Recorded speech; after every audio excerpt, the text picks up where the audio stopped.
Welcome. Make sure I've got my settings right here. Welcome to Livestream for October 4th, 2017. Welcome. Oh, no, I've got my settings right here. And I don't. For October 4th, 2017. What am I doing wrong? Oh, no, I've got my settings right here. And I don't.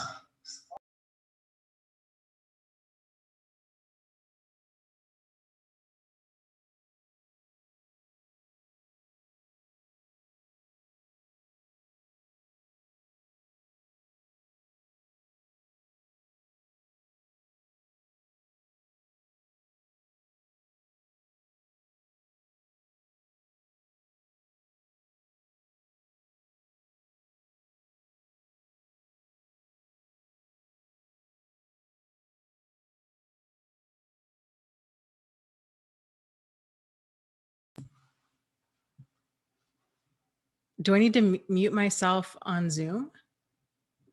Okay, I didn't think so. Chaos ensues so early in the live stream. Welcome. I am Dana Morningstar. And yes, technology. It should be it should be better now. It was looping. I had to mute it. I unmuted it. I think we're good. Are we good? Can you hear me?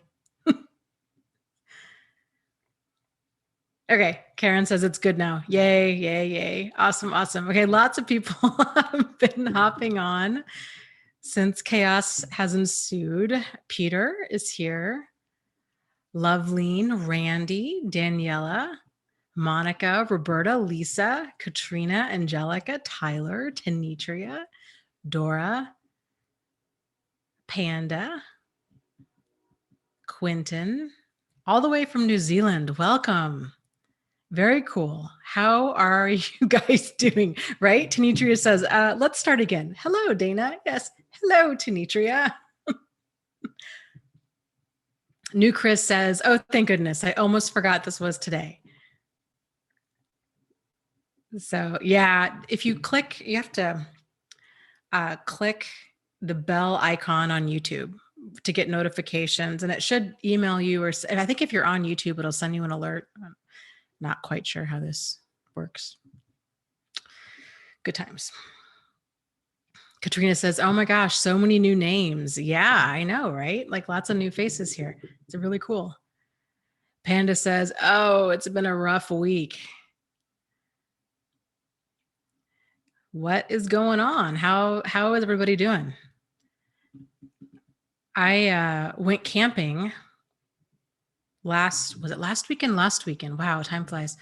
And it was so nice to just get away. And we went out to kind of like the Ludington area in Michigan, and it's so beautiful out there and quiet and peaceful. And but I'll tell you though, like camping, it's so peaceful being out in nature until it gets dark. And then the animals start coming out, and then it's terrifying because you hear, like twigs snapping and breaking, and it was not so much the relaxing trip I was looking for, but it was still good to get away.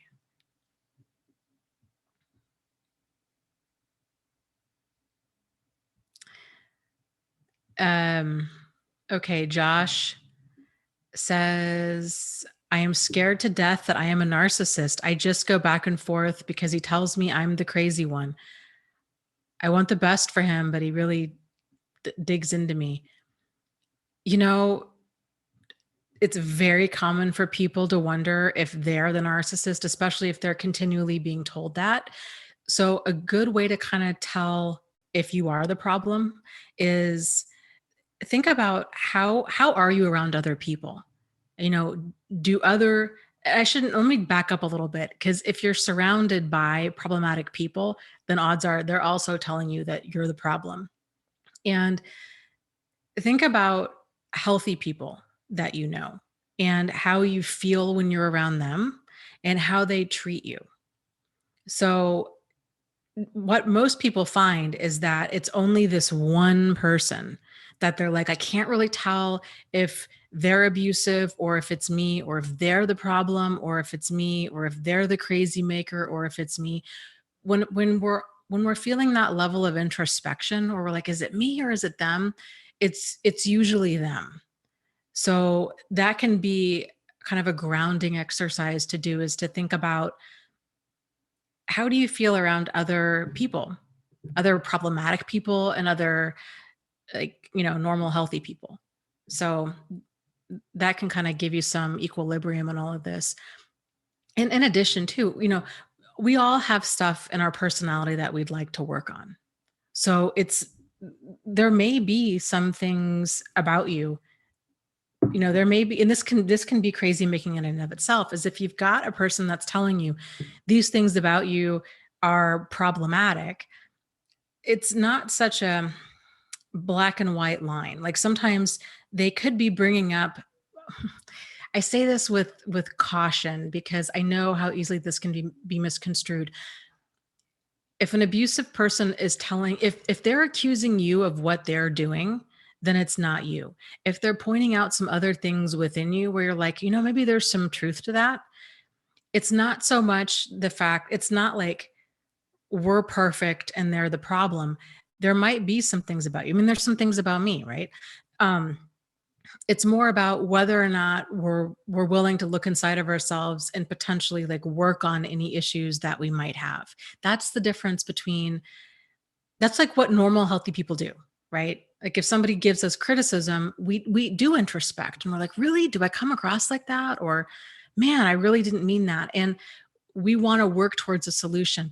With narcissists and people that are like problematically narcissistic, they never really think it's them. It's always somebody else. And they do a really great job at what's called projection. So they project all of their stuff onto us. So, for example, if we set a boundary, or if we say, hey, you know what, I'm really not okay with, like, you giving me the silent treatment, or if you calling me names, or you yelling at me, to them, they're right.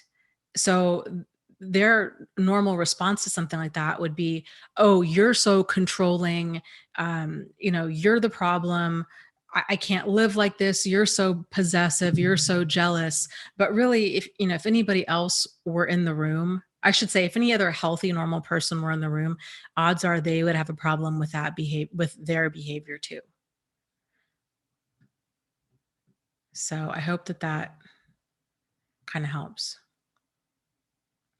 Roberta says, I just recently started seeing a new person. My ex has been gone for almost 2 years, but I find myself cold and distant and feeling numb. The new guy knows everything, but I'm afraid I'll never feel again. Mm. That, and it does take, it takes some time to get to that place where we feel comfortable enough to open up and love, and to let love in. So that could be part of what's going on. And unfortunately, that just kind of takes time. And I think the more you're around a new person, and if you just started seeing a new person, this takes time. Like, you're going to have walls up. And the more that there's trust that's built between you two, the more those walls will come down. What a lot of people experience, myself included, is we feel really kind of almost broken because we're different, because we've changed, and we don't love so deeply so quickly, or we don't feel so intensely, especially if we've been confusing love bombing with love for a long, long time. So if there's not that level of intensity and that whirlwind and all of that stuff right off the bat, then it can kind of make things feel a little bit flat, like there's something wrong with us. But really, there may not be anything wrong with you. It's learning to kind of perceive another person's behavior in a different way, and to realize that love doesn't feel kind of, there's not this like level of unhinged neediness and intensity off the bat with a lasting type of love.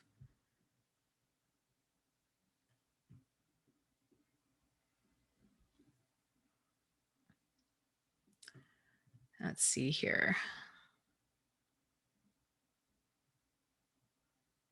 And a lot of it is just going slow, and it's establishing trust, and trust is something that's earned. It happens over time. Even if you have known this person for a long time, knowing them and dating them are two very different things. And you're still going to be kind of at square one when you're dating a new person. Like it's just a different level of intimacy that relationship has when you start dating them. So, I just go slow. That's what I would encourage you to do. Just go slow, and there is no hurry. There really isn't, you know? And I think too, every time we love somebody, we love them in a different way. So comparing any two relationships can really set a person up for failure, because especially if we're comparing something that's real to something that was this illusion, like full of love bombing and intensity and this kind of whirlwind, to compare something that's not that to that, it's really difficult to compare. But if you can kind of be in this relationship and look at it for kind of what it is at this time, and as it grows, kind of just what that is, then you may find, and not compare it to anything else you've experienced, that may give you some more peace about things.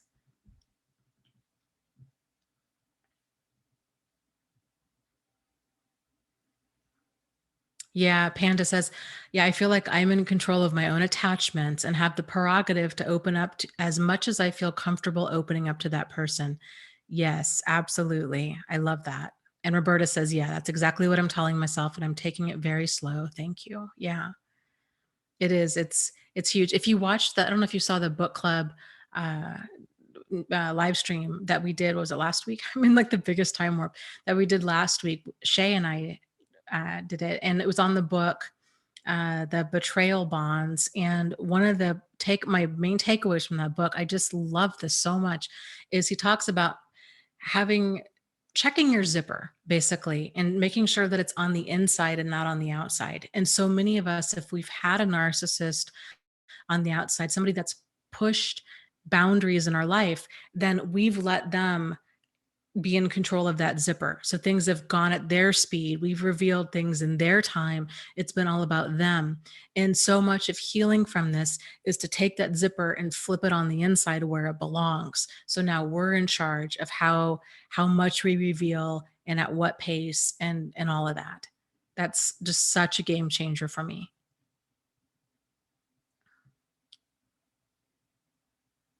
Candace says, "Yeah, my narcissist gives me crumbs, leaving me to want more, and then he pulls away." Yeah, that's very common. It's the whole kind of hot cold thing a lot of them do.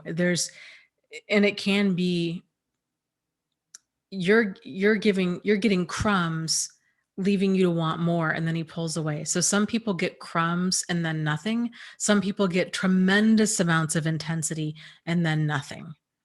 Or some people get tremendous amounts of intensity and then crumbs. And then they're kind of in this scramble to figure out, like, what did I do wrong? We were spending hours on the phone or hours texting, and now it's kind of dried up to a trickle.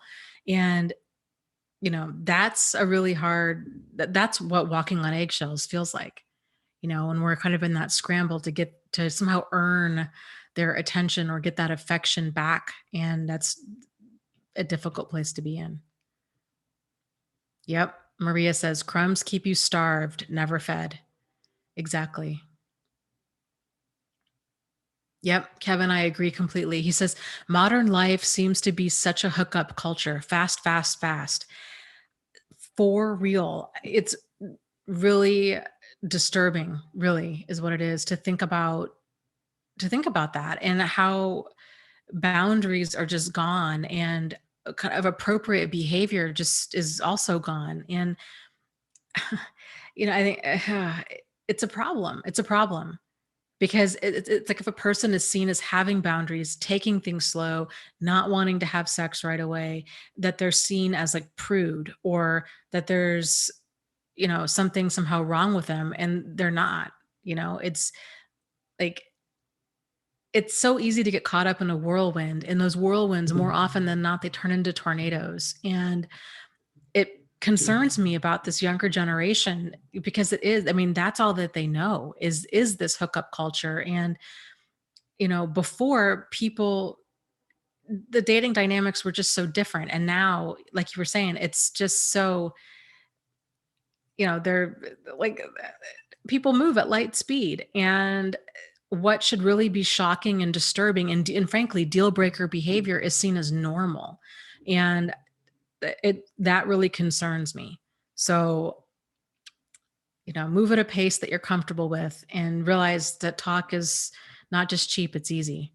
And, players and narcissists and all kinds of scammers and people like that, they move quick.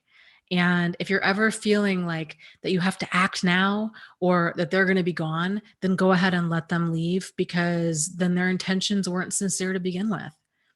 A real relationship, a real anything is still going to be there, you know? So if somebody's moving at light speed and they're telling you everything that you would want to hear, that they really want a relationship, that they just think the world of you and blah, blah, blah, and you're finding yourself having nightmares, and you're getting really anxious and upset, and you feel like you can't breathe and you can't talk to them about that. And you're afraid you're going to push them away. And you're wondering if you're kind of giving up on a good thing because you have issues. And if you're, this mental anguish shouldn't be a part of a relationship. And if it is, it's a really great sign to slow things down and get some emotional distance so you can start seeing things clearly, because something's really off.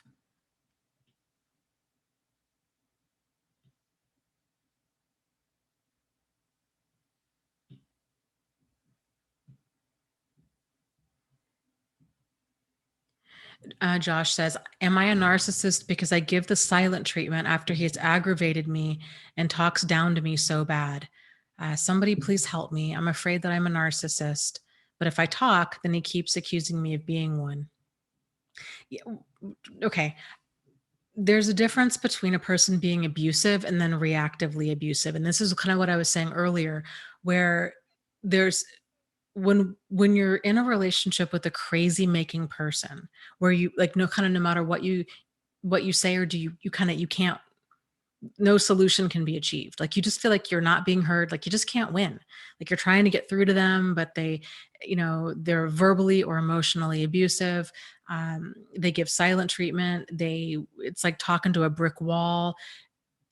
All of these signs point to you're dealing with a highly manipulative and abusive person. So normal, healthy people, when they're in a relationship, they have that open, honest, sincere, solutions-oriented communication. They're trying to work towards the higher goal of the relationship. When you're in a relationship with an abusive person, there is none of that. There's stonewalling, there's put downs, there's you know verbal abuse, there's physical abuse, it's all about them. And it's all about them kind of getting and keeping power and control over their target. And for a lot of people that are in these situations, because they keep trying to make the relationship work, if the narcissist keeps doing the stonewalling and the yelling and the belittling and all of this, then oftentimes the target does do silent treatment, because they kind of, and oftentimes, like, when a target does silent treatment, it's not to punish the narcissist so much, it's that they feel like they just can't win. And because they don't want to leave the relationship, but they feel like they can't, there's no point in them talking because everything that they say is now being used against them, they just go silent.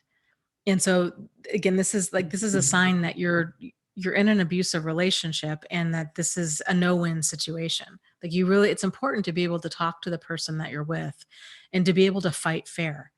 Because it's one thing to be angry with the person, it's another thing for them to be cruel. Like, it's never okay to be cruel. And it's one thing to get upset, and but if you're never feeling heard, and if you're feeling ground down, if you're feeling continually misunderstood, if you're finding yourself having these conversations that just go off the rails, and if you find yourself, you're like, I don't feel this way, I don't fight like this with any other person, you're dealing with an emotional manipulator.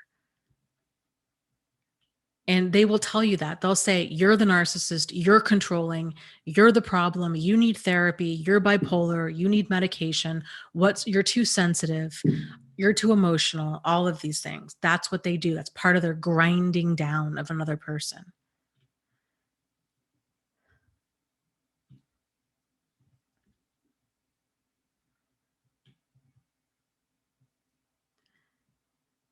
Yeah, Loveline says, Josh, I felt the same. Thank you, thank you, thank you so much for addressing this. I was losing sleep over this. Yeah. Yeah. And, it's difficult when and I agree, Little Miss says, I agree. She said, I think regardless, it is toxic behavior. Yeah, it is. And that's how kind of, if you're around this incredibly like dysfunctional person and kind of by definition, if you, no matter how healthy you are, if you're dating a dysfunctional person, the relationship's going to be dysfunctional. And it can take anybody, it can push anybody over the edge. And it can take any normal person who might have really great conversation skills, who might fight fair, who might be a fairly like normal, decent person, and it can really bring out the worst in them because you're dealing with a crazy maker. Like they're called crazy makers for a reason. And that's, you know, the issue in the relationship isn't communication. It's them, it's their personality, and wherever they go, there they are. So they're going to continue to bring that dynamic wherever they go. And stuff like that's not easily resolved. And so many of us get caught up in thinking, if I can just get through to them, if I can just get through to them and let them know, like, if you're trying to work towards a solution, thinking like, I just need to improve my communication. And if I just say things a little bit differently, and if I, approach it maybe in a more gentle, softer way, if you're finding yourself turning yourself into this like emotional pretzel, walking on eggshells, trying to make the situation work, then this is a problem. Like, this is not normal relationship stuff.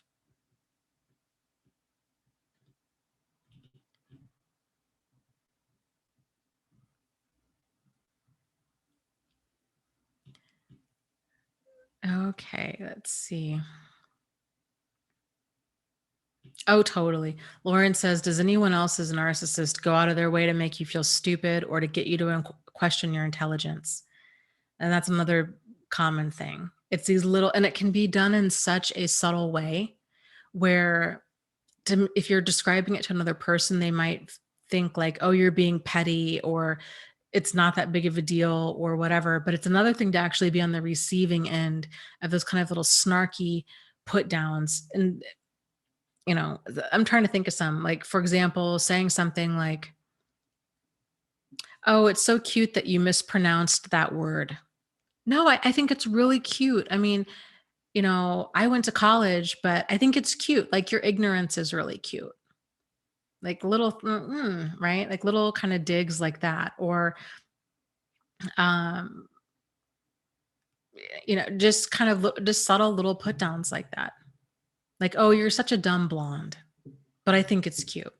Or, you know, it's a good thing you're so pretty, or it's a good thing you're so handsome. Like little snarky comments like that.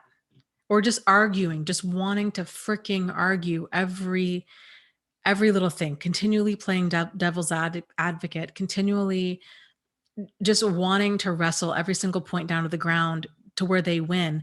And it's exhausting, and half the time they're not even right. And it's so hard to walk away from an argument like that, because it's not even about reaching a solution or having an intelligent conversation. It's about them winning. It's sort of like the saying goes, a narcissist is like a pigeon. It's like playing chess with a pigeon or checkers with a pigeon. You might win the game, but at the end of it, the pigeon's just going to poop on the board and strut around like it won anyhow. And that's exactly what they do. And it's that kind of stuff it's just exhausting. Kevin says, I had PTSD before my abuser. Now I have more symptoms. Double PTSD? Is that a thing? I'm coining a new term, DPTSD. Yeah, you know, trauma can stack on top of each other. So a person can very well have PTSD from something else and then continue to go through traumatic events. And it just increases, exacerbates, I should say, all of those symptoms.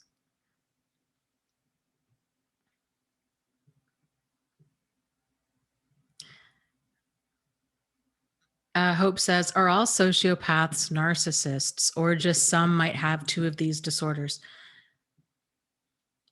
Generally speaking, how it was explained to me is that all sociopaths are narcissists, but not all narcissists are sociopaths. So at the core of sociopathy and like psychopathy is narcissism. It might come out in different ways. So, but at the core, it's all about me. It's whatever I want. And sociopaths are a lot more exploitative than narcissists normally. Narcissists tend to be really manipulative. They're arrogant. They're grandiose. They're self-centered. It's just kind of they're oftentimes exhausting to be around. It's just kind of all about them. They're just energy vampires, is what it is. And sociopaths can normally come across as very charming, very likable, but they are emotional con artists and, psychopaths as well. So they tend to go hand in hand. Like as far as a person getting diagnosed, frankly, most people that actually go in to get a diagnosis for something,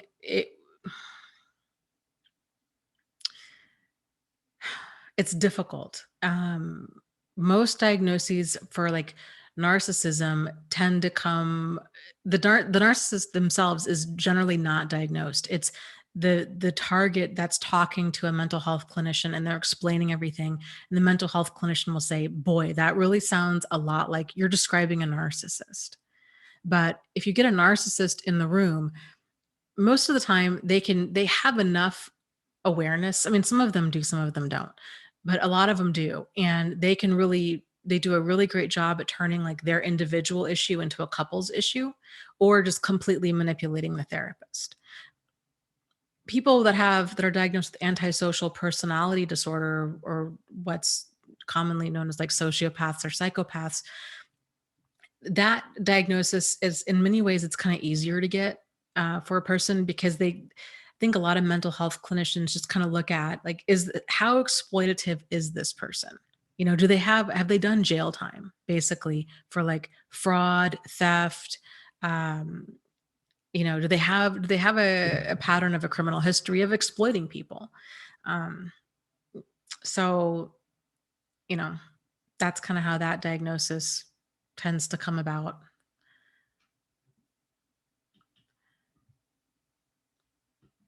But toxic is toxic, really, at the end of the day. And a person, doesn't need a diagnosis. I have seen, when I was working as a psychiatric nurse, I can't even think of one patient that was diagnosed with narcissistic personality disorder.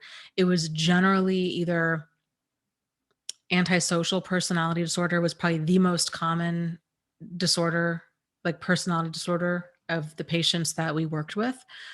Um, and I would say probably like intermittent explosive disorder. And for a lot of women, it was like borderline personality disorder. But I will say the women that I worked with, female patients that I worked with, I really, and you've heard me talk about this before, and this is just like, my opinion. It's not like a, obviously clinical opinion, but I really feel that there are two different types of people that are being diagnosed as borderline. And there's kind of the traumatized kind of overgiver. And then there's like the traumatized personality that's more of like the core is more narcissism. And the traumatized overgivers, I don't know. It's just different. Like it just comes across in different ways. Like the traumatized, more of like the traumatized codependent type people, like traumatized overgivers, they tended to come across as having a really poor sense of identity, being very insecure, being very, a lot of PTSD type symptoms, um, really needing a lot of validation, that kind of thing. From what I saw, more of like the narcissism core was incredibly manipulative, destructive. It was just like a very dramatic narcissist is basically, lying, freaking lying about everything, like to an exhausting degree. They were like the number one patients that just took a lot of time because they lied a lot about everything, and um, were very exploitative with their stuff. But to me, those are two, even though it was the same diagnosis, it was two very different types of people. So these, I guess the point being is like these diagnoses, they're not, they're meant to kind of paint like a clinical picture. So it's just a quick way for like a mental health clinician or a mental health treatment team to realize, like at a glance, okay, this is the kind of person you're dealing, like these are the behaviors that you're going to be seeing in this person.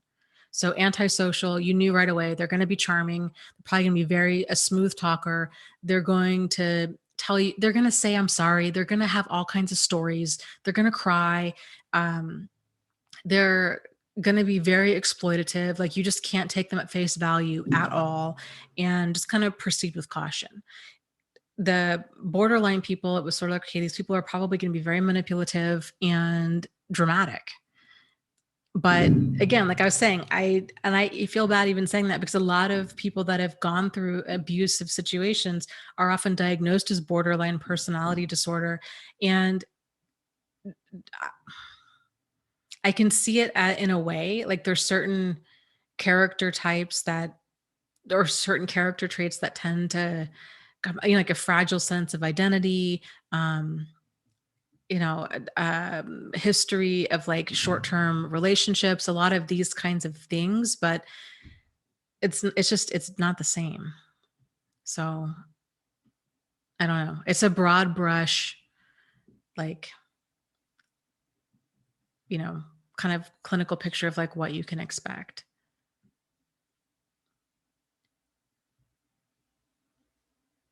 And a lot of people don't even get diagnosed with anything, or they get totally diagnosed with something different, you know?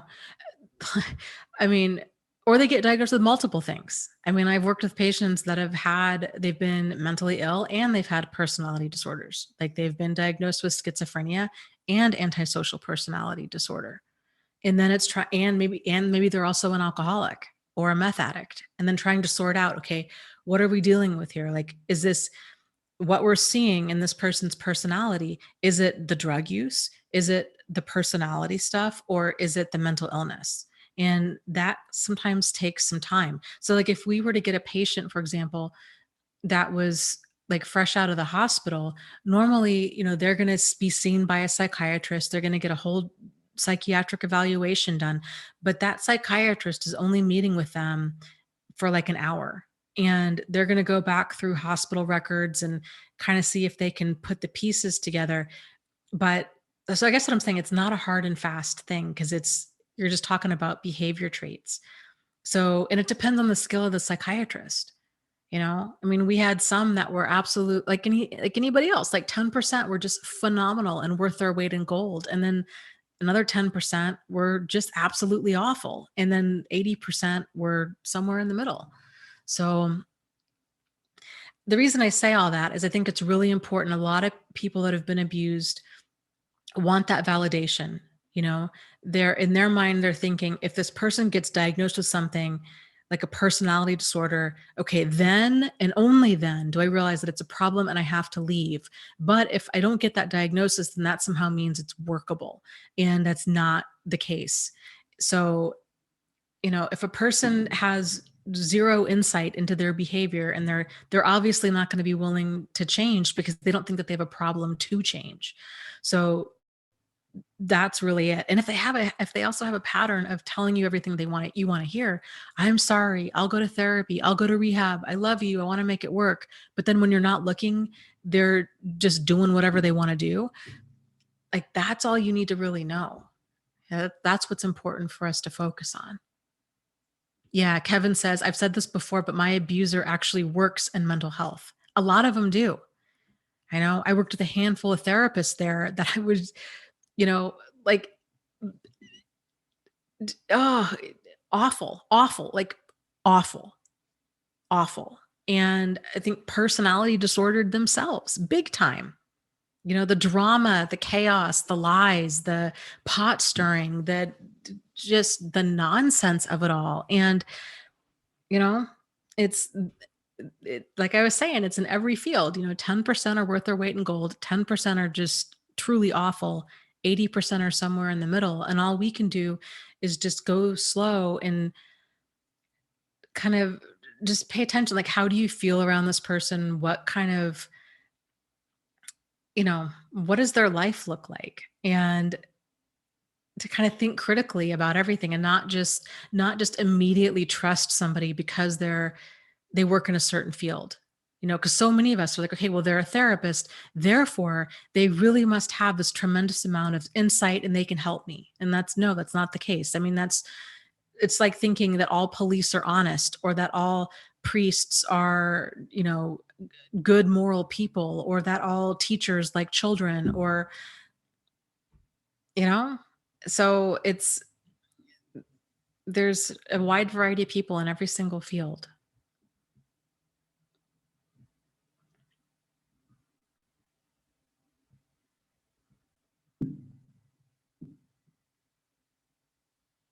Yeah, their Hope says my ex psychiatrist was most likely a narcissist. I mean, it wouldn't.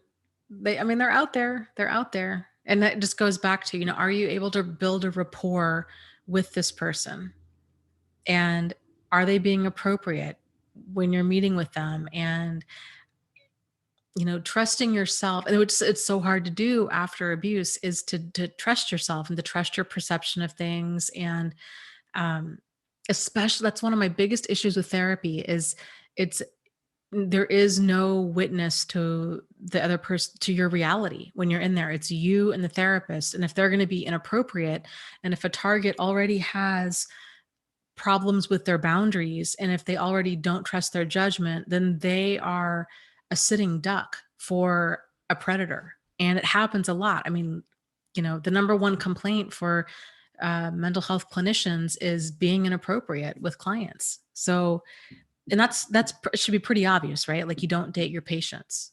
But it happens all the time. And you know it's just one of those things. So it's important for us to go with how we feel, and to realize that there's lots of therapists and psychiatrists out there. And so if you're really feeling like you're not connected to one, it's okay.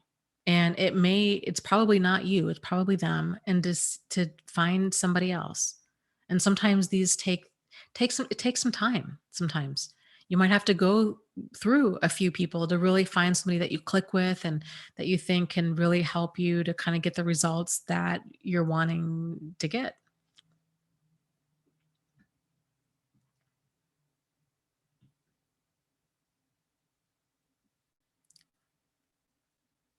Yeah, postmodern says, I've given up on getting the personality disordered people in my life diagnosed.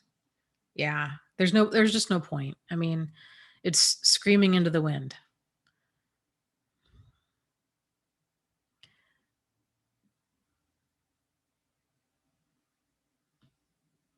So,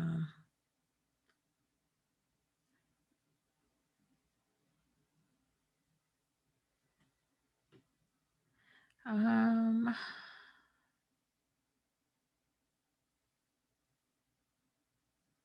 let's see. Let me scroll up here.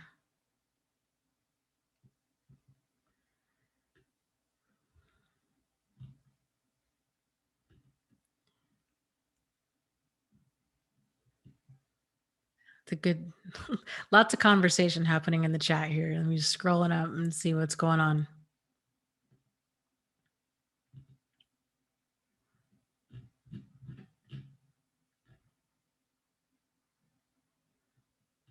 But, speaking of kind of creepy therapists, I think I told you the story before, but this was probably about 20 years ago. And I had joined a group on kind of like body image, and it was run, interestingly enough, by a student therapist who was blind.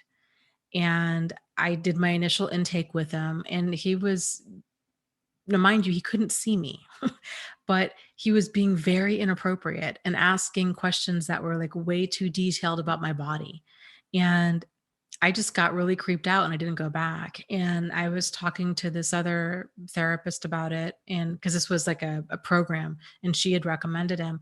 And it made me so angry because she was really kind of putting it back on me like, oh, he's such a nice guy. So therefore, I must have had issues. And these were issues that I needed to work through. And I think that was last time I saw her actually, because I just was like, no, I know what I experienced. Like, I know when somebody's being creepy. This guy was inappropriate. Just because he's blind doesn't mean that he can't be a creeper. Like, he's a creeper. And, I'm not going back, and I'm not, it's like the worst feeling in the world to open up to somebody and to be violated like that, but then also to open up to somebody else and then be not believed. It was really, really infuriating.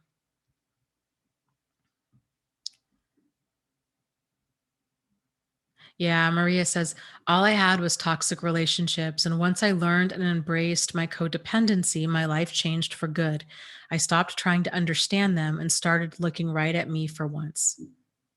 Yes, I agree. I think that understanding us and our boundaries and all of that it takes time for like a lot of people, especially if they're, you know, I would say like fresh, even like like a year out of these kinds of relationships, because it doesn't feel like we did anything wrong, right? Like, and we didn't really. I mean, we were a target, and anybody can be a target, but you know, it's normal for a person to kind of want to understand like this person's personality disordered, and oh my goodness, I got tangled up with a sociopath, and like that just seems so like extreme, and like that doesn't happen every day. And but the reality is like there's lots of people out there that are like this, and it happens a lot more than what we realize. Like they're not this um it's, I think statistics are like something like 1 or 3% of the population is diagnosed with antisocial personality disorder or narcissistic personality disorder. My guess is that number is a lot higher. It's just that a lot of these people go undiagnosed. And so at first we tend to think, okay, it's them, like they have the problem, and they definitely do. But then what we need to take time to examine is our relationship with ourself and our boundaries, and um, just list like really like getting to the point where we can tune into our gut instincts. And because for a lot of people, especially that get tangled up with sociopaths, where they may never have any abuse, like the sociopath might have been Prince Charming the whole time, sort of like that movie How Stella Got Her Groove Back. Like the Prince Charming, cooking all the meals, being so good to you, um, seeming like your very best friend. You might feel like you have this amazing relationship with them, but then you find out, oh no, they were just with you for money or for social status or public image or, what have you. And then like that can really mess with a person's mind because they're like, I don't feel like I'm codependent. I didn't like, there was none of this like going back and forth. Like I felt like this was a normal relationship up until I found out that this person was living a double life. And the lessons from that is really going with your gut instinct. And I see a lot of this too within the forum and other groups where people will say like, okay, this is what I experienced, and this was, this guy, like, what do you guys think about this? Right? Like this guy, um, I don't know. Like we haven't even met yet, and he started being incredibly sexual over the phone. Or um this guy started putting me down, or girl, whatever. Or this, like this kind of like obviously problematic deal breaker stuff happened. What do you guys think? And and then but what the thing is, they're on the lookout for somebody that's like their ex. And so if they're like, well, this person has some problems, but they don't lie or cheat or grind me down or yell or name call or do these things like my ex did. So I guess that means that it's okay. And everything that I'm sensing that's off about this other person, it just means that I have issues. When in reality, it may not be that at all. Like it might literally be this other person has bad intentions and we're just not wanting to see them. So there's lots of lessons that we can squeeze out of this. And, examining our boundaries is a big one. Even if we felt like we had really great boundaries before, it's still really worth examining when we get out of these relationships because they're going to need some work. And, it's a good exercise to think back of like, all the different significant relationships in our life with friends, with family, with boyfriends or girlfriends or what have you, and to think about, okay, what are the issues that keep coming up, or what was it about them that I was so attracted to, and odds are you're going to see a repeating pattern, and that can really show a person a lot as far as like what vulnerabilities we have.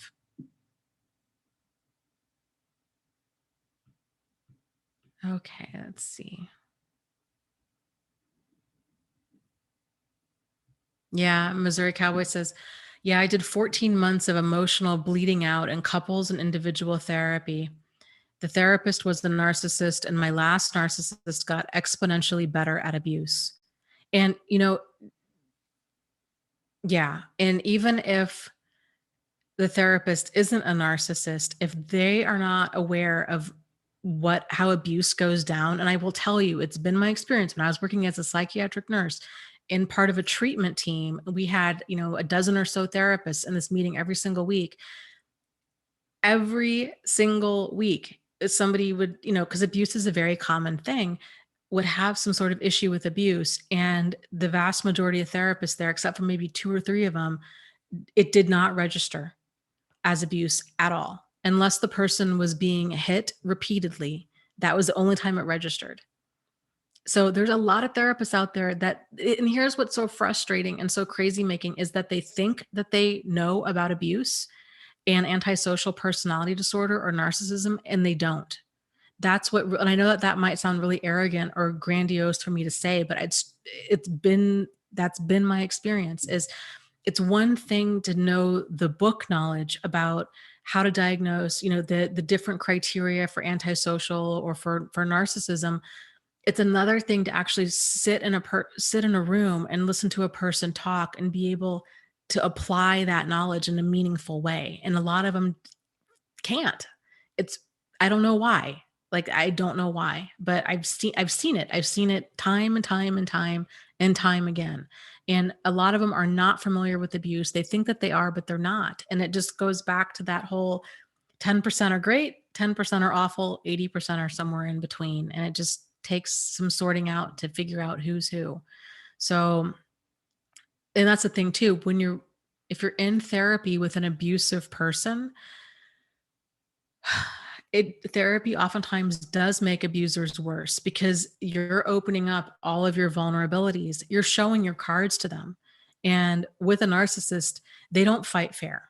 They fight to win. And everything you say can and will be used against you. So if you're opening up about deeply personal things, and if you're saying stuff like, you're upset because your friend committed suicide or that you had a friend die of cancer and stuff like that, where any normal, decent person would be like, you obviously would never use that and you would never bring that up in a fight. Like that's just common sense, right? Like that kind of stuff is just off limits. For a narcissist, that's what they'll do. They go for the most pain and then they'll use it against you in a fight. And so if somebody's doing that, if you're opening yourself up and then you're finding out later when you do fight, they're bringing all that up and they're using it against you, that's really frankly at that point it's time to walk away. Like that's if somebody's out to try to destroy you emotionally, then there's no relationship there. There's no help for that. Like that's just outrageous. So Yes. Okay. New Chris, very valid point. Says the hard truth is I feel most chemistry with people who have been very extroverted and emotionally unavailable, narcissists or BPD people. Okay, I get you. Me too. That's been my past for a very long time. And here's kind of what I learned with that. So maybe you can take something away from that.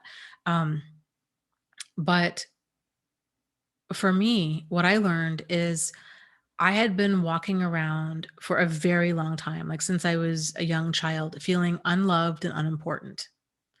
And so when I was around people that were really, right away, like your new best friend, like super friendly, super charismatic, super quick to make me their whole world, it felt healthy and it felt like this amazing chemistry. And then over time, that was when I started to feel like, ooh, this person's kind of controlling or smothering or like a little bit jealous, or there's some stuff there that's like, major problem stuff. And I would kind of hang on until the bitter end, until I couldn't hang on anymore, is that was my pattern. And then I like was just done. But it took me really getting pushed pretty far for me to actually walk away from that person, because walking away just wasn't something that I felt like a failure. I felt like, friendship and life, I just really thought everything had a solution. And so if I couldn't solve it, then there was something wrong with me, that I wasn't trying hard enough. And so that was a big aha moment for me, in realizing that other people are not like me. And you know, it's okay to walk away from problematic situations. So just because I might have good intentions and I might try to work towards a solution, doesn't mean that they do or that they want to work towards a solution. So once, kind of like Marie was saying, once you start doing this work on yourself and learning to love yourself, learning to move slow, really learning what love bombing is and all the different ways that it can come across, and slowing things down so you can break that cycle. So you're not getting caught up in that whirlwind and you're taking things at a pace that you're comfortable with, then those people will stop appearing in your life. And it takes some time. Like, here's kind of, I think, how this tends to play out. Okay. You start having these realizations, and like over time you start practicing these things, you're starting to put this new level of awareness into motion. And when these new people will surface, because it is intoxicating and it does feel like this intense chemistry, when that starts up, you might find yourself getting caught up in that whirlwind a handful more times. And then it's sort of like, I mean, there's some, I'm one of some of us need to just kind of go around that mountain a few times to really, really make sure that it's a problem. And so once you fully learn that lesson, you're going to start getting them out of your life a lot sooner. So whereas before it might have taken you 5 years, next time around it might take 5 months. Next time around it might take 5 weeks. Next time around it might take 5 days. Next time around it might take 5 hours. Next time around it might take 5 minutes. Next time around, 5 seconds. Like, you will get better and better and better at this. This is a brand new skill with putting these kind of healthier boundaries and standards and expectations into practice.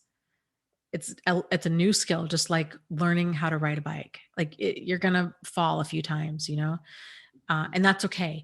What's important is to realize that you can get to the place where you can walk away, like how to keep yourself safe, and that you just promise yourself, I am never going to allow myself to be treated like that again. No more crazy makers, no more controlling people, no more, critical or condescending people. No more, none of that.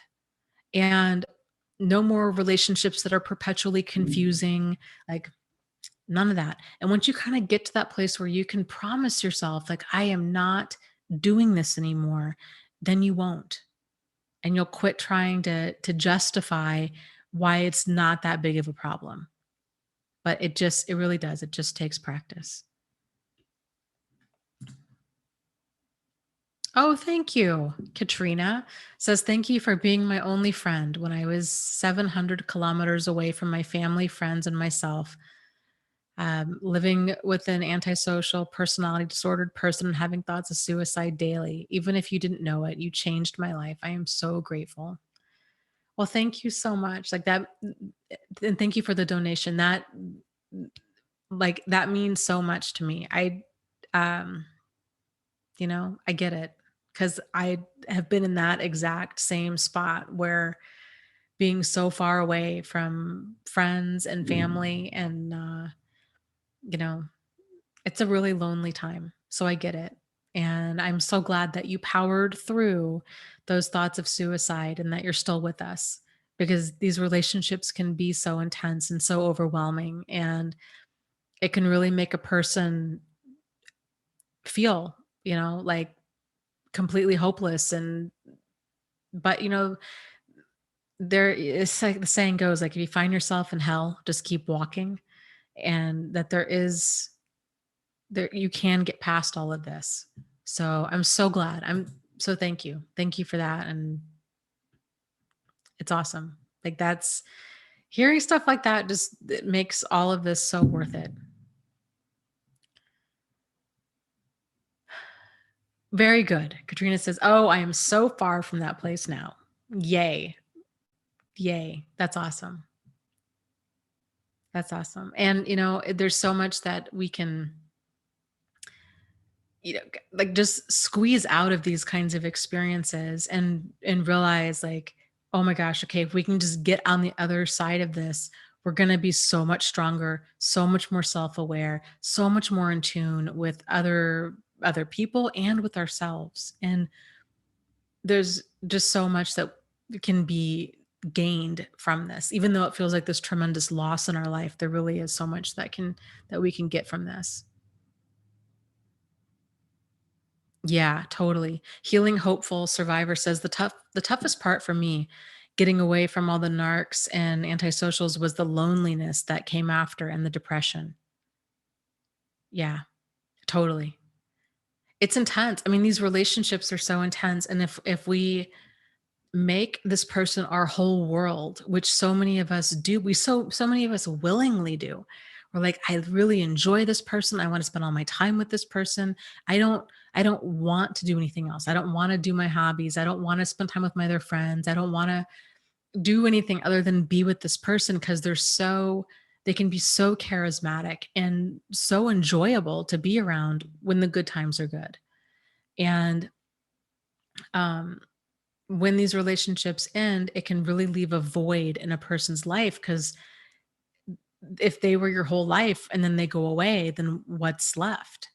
And so that can be really hard, very, very scary, sad, lonely time for people where they're forced to face that loneliness.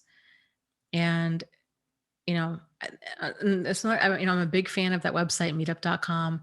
Uh, it's a great way to get back out there. And because, the whole saying of like the universe hates a vacuum, it's true. Like if we have this void in our life, it really helps to start filling up that void. And if you can fill it up with as much fun and positivity and even just activity, just getting out there and you're meeting new people, you're doing things, you're filling up your schedule, like just filling that void helps so much because then you're not completely focused on them all the time. Like your brain is still going to be like rehashing things nonstop, but it's not going to be so intense because you've got other stuff going on in your life. And it's so important when we do get into any other relationship or any friendship or what have you, to make sure that we've got other things going in our life. And just to kind of balance things out, just so we don't, and that's a great way to kind of get out of the intensity that is these relationships, is to make sure that you're keeping your hobbies and, your relationships with other friends, and that you're not making another person like the whole cake, right? Like they're just a candle on the cake. They're not the whole cake. Um,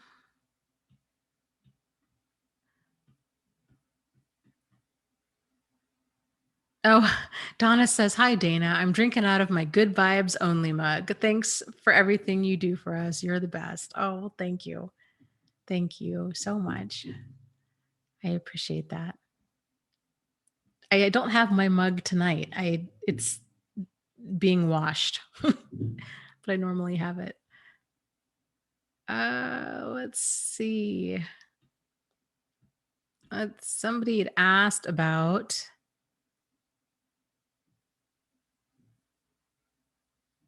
Oh, okay, that's a good one. Bonnie says, Dana, why does gray rock rocking to an extreme narcissist sometimes make them worse? I feel his hatred grows every day.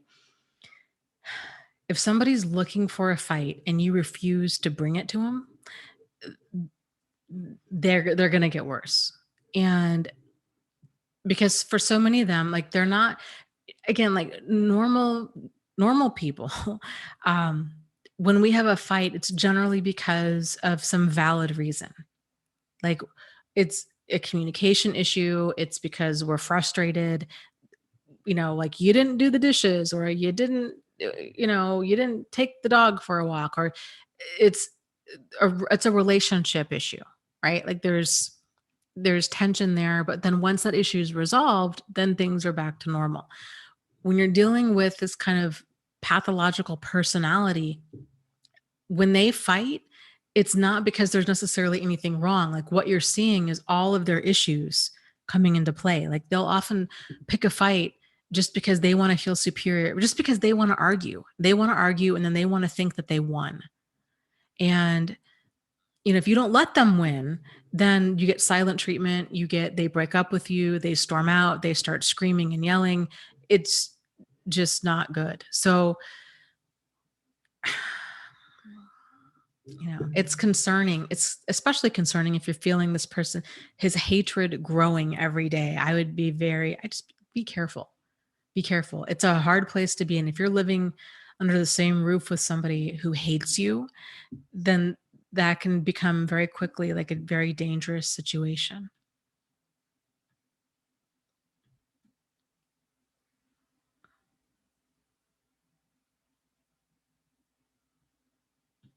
Yeah, Tammy says, this guy I've known for years recently started giving me mixed messages. He'd plan things and then bail. One day calling me buddy, next sweetie, then buddy. And he's newly single and needing his ego stroked. Yeah, possibly. I don't know. And again, like what Maria was saying about us trying to figure them out, it so does not even matter what is going on with him. It's about what you want in your life. And you know, maybe he's newly single and needs his ego stroked. Maybe he's just trying to get laid. Maybe he's playing games. Maybe he's always been this way, right? And you just have never seen this side because you've never known him to be a single guy before. Um, but regardless of what's going on with him, then it comes back to like, how much nonsense do you want in your life? And, you know, really like again, the hot cold stuff and the confusing relationships, if you can really just make that declaration to yourself of like, I'm not interested in games. Like I don't do confusing, I don't do hot cold, I don't do crazy making, I don't do controlling. Like I don't care, like I don't care what somebody else has got going on in their life. Like I don't do that. Like it's not worth it. There's too many people out there. Um, oh, totally. Mr. Tahiti says, hey, Dana, I've had some narcs use pop psychology against me. When I spoke my grievances, they said that I was projecting or gaslighting them. Can you talk about this? Have you had experience with this tactic? Yeah, sure. Very common. It's interesting. I've come across like a handful of total wackadoos on my website and on here. And it's weird. Like I don't, and they're abusive people. Like, I don't know what their intentions were. Like, if they were just trying to figure out, I don't know. I don't know if they were like hunting for a new target or if they were I don't know. I don't know. But they were here watching my videos, those kinds of things. Um, and so yeah, a lot of them I've heard, have used terminology like that, like, oh, gaslighting, projection, uh, what have you. And it's as confusing as being told, like, you're the narcissist, you're the problem, you're too sensitive, you're crazy, you're bipolar, you're this, you're that, right? Like, it's never them, it's always you. But if you can, it kind of goes back to what we were talking about earlier. Like, if you can think about how how do you feel around other people, and if you're confused by that, if you're like, I don't like, I'm not gaslighting you, I'm actually, or I'm not projecting onto you, like, you yelled at me and called me names, and I just told you that you yelled at me and called you names. Like, that's not me projecting, that's me calling you out. But for a narcissist, they're so lost in, like, themselves that th- there is no acknowledgement. In their mind, it's like, I yelled at you because you made me, and I called you names because you made me. And it's, you forgot the ketchup. You forgot to buy ketchup at the grocery store. So that's why I yelled at you and shoved you or called you a name. Like, it, do you see what I'm saying? Like, one thing doesn't equal another. Like, that's not how you handle things. Or if you confront them about something, if you don't agree with them about politics or whatever, and they start going off on this, you know, like, it's okay to disagree with somebody, but it's not okay to just insist that another person sees things your way or, like, grind them down. So, but it's very common for a narcissist to accuse another person of what they're doing.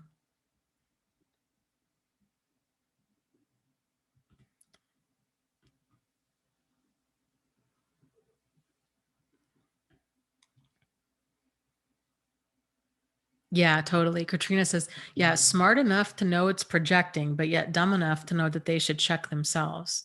It's really wild. It's so wild to see that, to just sit there and watch and be like, okay, you have the emotional awareness to know what these certain terms mean, or to, like, but it's like you have the information, but you don't have the insight or the emotional intelligence, or I don't know what, to be able to actually synthesize that information in a meaningful way.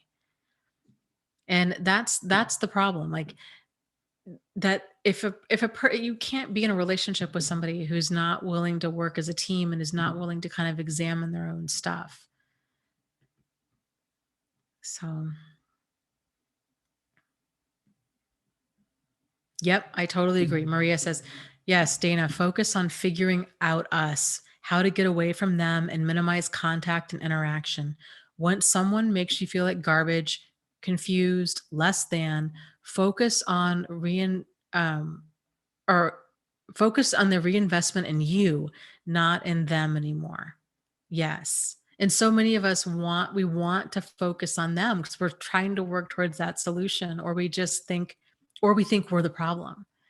Like, well, maybe I really am the narcissist. Maybe I am controlling. Maybe I am being difficult, or I'm too sensitive. And so then people they just get caught up in these mind games thinking that they're the issue. It's so difficult. Of course, it's so much easier to see when a person's not directly in it. Like, hindsight's always 2020. These things are so difficult to see when we're in the middle of it, especially when we have that emotional investment and we're like, I really like this person, or I love this person, and I really want it to work out. And then that's why that all that confusion sets in, because it's that cognitive dissonance. It's like, I know that there's a problem, but I don't want to know that there's a problem. So I'm just going to keep, it's like, we are in denial, and then we're in denial that we're in denial. It's a tricky, tricky thing to get out of. But yes, if we can make that shift to realizing it's not about, like, it's about what's working for you. And that might sound really narcissistic, but it's not. It's self-care. And if this relationship's not working for you, if you're feeling ground down, if you feel like you're 110 years old, if you're finding yourself fighting with this person like you've never fought with anybody before, if you're feeling that this relationship is changing you for the worse, if you feel, like you're losing self-esteem or your dignity by staying, then these are all signs that you're in an abusive relationship and that you would be it would be a good idea to leave. Like this stuff is not these are not normal relationship issues. Like this is much bigger.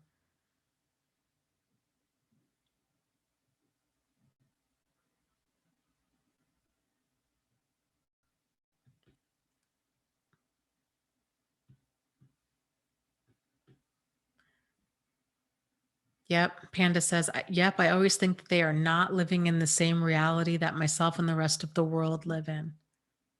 Oh yeah, totally. They live in their own like delusional reality. It's the only thing I can imagine that it must be like would be for a little kid who lives in this world of pretend where they are like a wizard or some sort of kind of, all powerful being. And like a little kid, like they don't little kids when they're playing pretend like they don't adjust to reality. They adjust reality to them. And that's exactly what narcissists do, and sociopaths and psychopaths. It's all about them. And if anybody thinks that they're right, that's what they tend to do. But because they have no moral compass and they feel so entitled to treat other people however they want to treat them, that's what can be so scary is because who knows where that moral compass is going to lead them, and trying to follow somebody down this moral compass. And then if we're kind of um, doing this like reverse projection where we're projecting all of our good qualities onto them because we think that other people must just be like us, then that's really when we're starting to get into some quicksand, because it's a hard thing for us to realize is that other people are not like us. That, this whole idea of, well, if I'm good to you, then you're going to somehow be good back to me does not apply. And other people are going to be who they're going to be. And if you're finding yourself in a place where you're feeling like you have to earn somebody's love or somebody's being treated with dignity and respect, then that's a problem. Like you shouldn't have to try to earn that from somebody that you're dating. you know Giving a person dignity and respect, that's how we treat other human beings. I mean, that's prisoners. It's considered a basic human right. I mean, prisoners are treated that way. So there's kind of this understanding of human beings should be treated with dignity and respect. And if you're in this scramble to try to earn their love or earn their loyalty or what have you, it's just gonna drag you drag you through hell.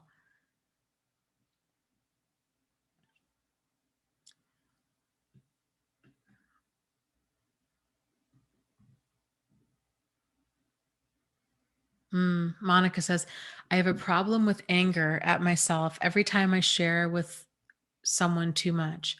I feel threatened by this because they can use the information against me. It triggers me and I struggle with blaming. Oh, I think so many of us have struggled with this. And it's, setting boundaries is something that also takes a lot of practice. And it's very common, kind of like what we were talking about earlier. We know which side is that zipper on. And if we're so used to, and that zipper might even feel like it's on the inside and we're just very quick to unzip, then that's a problem. There's a link down below in here, I believe. Let me just double check, to an article I wrote a while ago about boundaries. It's on my website. Let me see if I can find it. Yes, it's thriveafterabuse.com / and then it's all hyphenated. What hyphen are hyphen healthy hyphen boundaries. So you can see that down below in the YouTube description here. And it really covers that. Where did I get that from? I'm sure it says it in the article. But it was a book, one of the book club books we read, and he talked about healthy boundaries and developing them and how it's a struggle for so many of us. And I get it. I feel I still struggle with this, but I've gotten a lot better where a lot of us are very quick to unzip and to tell other people if like we feel a connect. I think it's just we're so used to this whirlwind. And maybe it's because we're so starved out that we kind of want this whirlwind. Like we want things to get really deep really fast. And instead of letting things just take the time that they need to take. So, and it's very, I used to feel the exact same way. I'd get really angry at myself, like, Dana, oh my, like, what are you saying? Or oh, it was just awful. I'd feel so self-conscious and so ashamed. And then if like they didn't call and I didn't get a second date or a third date, or I felt like if they were a friend or a coworker that they were all of a sudden kind of backing off, it was just that shame and embarrassment of I just way overshared, you know? It's like I said, something I still struggle with, but it's taken me a while to fully learn to not open up so much to people. Um, you know, in my outside life. Like I'm very open here, but in my outside life, I'm not so much.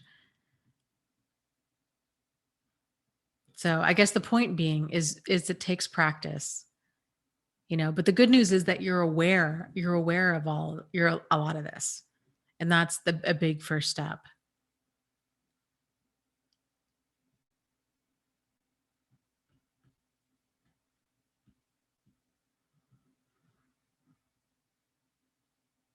Totally. Mr. Tahiti says, yeah, I understand this obsession with others. I was bullied my whole young life. So my focus on others grew out of trying to survive by appeasing others and staying out of their way. Yes, and that makes total sense. And so many of us are like that, where if you haven't read the book by Pete Walker, From CPTSD, From Surviving to Thriving, I think is what it's called. Fantastic book. And you might get like a lot out of it. It's he covers so much territory in that book. It's really great. But yeah, if we have grown up in this kind of unsafe environment where if a person's getting bullied nonstop, then odds are they're going to really learn how to be very in tune with other people and other people's emotions, and um, kind of assessing situations and adjusting our behavior accordingly, and being either, like you said, either kind of just staying out of the way completely and maybe isolating, or learning how to really be a people pleaser and how to avoid conflict and all of these things. That book really is such a good book because it talks a lot about kind of these different defense mechanisms that we all have, and it has a lot of really great ideas and theories about why we are the way we are now and what we can do about it. It's a good book.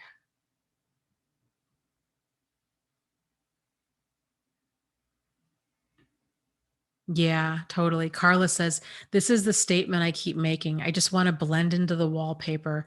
Boy, that's a statement of being abused. Yeah. Like I want to be ignored. I just want to disappear. I was watching one of those shows on YouTube. It was like My 600-Pound Life. And they and a lot of, if you look at the stories of a lot of the people that have gained, like, debilitating amounts of weight, there's generally some sort of trauma history that's there. Like either they've had somebody near them suddenly die, or they were molested, or they were in an abusive relationship, like something happened, and they start putting on this weight as a way of protecting themselves. And so many of these people will say, they're like, I just wanted to be invisible. I didn't want any attention brought to me. And then next thing I know, like, I'm here and I can barely walk and I have no quality of life and I don't know how to get out of this. And it's so tragic, but that's so very common. If you think about it, when an animal is wounded, what do they do? Like if a dog is sick or they're hurt, if you let them out into the backyard, they tend to go either like under the deck or they go to like the far corner of the yard. They just want to be left alone. And human beings are very much the same way. Like when we're hurt, emotionally or physically, we oftentimes just kind of want to be alone, especially emotionally, I think to just kind of lick our wounds. But yeah, man, I tell you, it's so powerful uh, when we start realizing all of these things about us. Like what are our coping mechanisms? Like how do we normally cope? And it's powerful. It's powerful when we start realizing that. We're like, man, when I have a bad day, maybe like, do you eat? Do you sleep? Do you do drugs? Do you drink? Do you spend money? How do we self-soothe? Because we all have ways of doing it. So it's not a matter of like, do I cope? It's how do you? Do you go to the gym? Do you call a friend? Um, You know, do you just veg out and watch TV? How do you handle stress?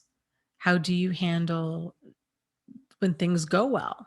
How do you handle grief? It's very interesting when we start examining these things within ourselves.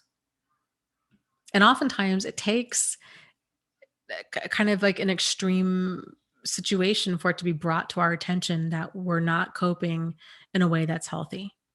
When somebody all of a sudden says like, "Wow, you've really gained weight." Like, "Whoa, what? Really?" Like, yeah, that's rude, but if there's truth to it, then it might be kind of worth looking at. Like, wow, like I didn't realize that. It's weird. Like it's weird how we don't realize these things. Or, all of a sudden we start bouncing checks, or we find we spent, $700 at Amazon and on stuff we didn't want or even need. And it's like, okay, what are you doing that's not working? And what are you doing that is working?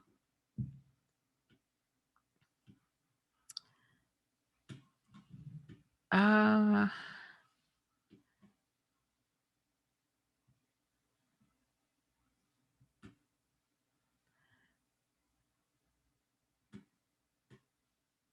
yeah, Kevin says, how do you find people that actually understand and can support you in the right way?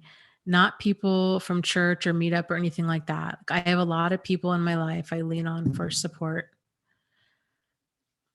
I think perhaps one of the best ways to do it, because it really can be very difficult to find somebody that can be supportive. And there's kind of some other reasons for that. I mean, I think in part, if a person's gone through one of these relationships, if they're on the other side of it, if they've been out and they're somewhat, they're healed from it, part of healing is forgetting.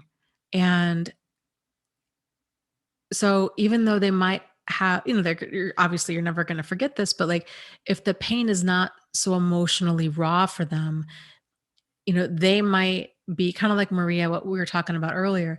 They might be very much kind of jumping to like step 10 in the healing process of like, let's talk about you and your boundaries and codependency and these kinds of things.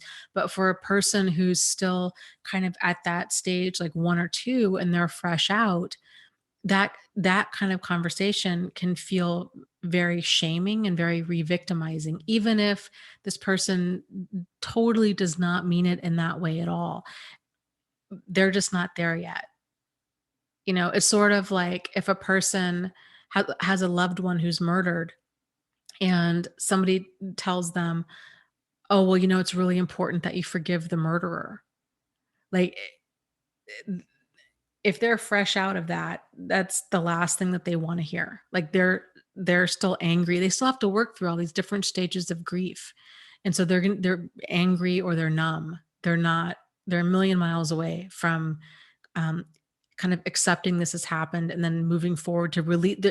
They're still learning to handle their anger. They're not anywhere near the place where they're ready to release it, I guess is what I'm saying. And so with these relationships, it's very much the same way.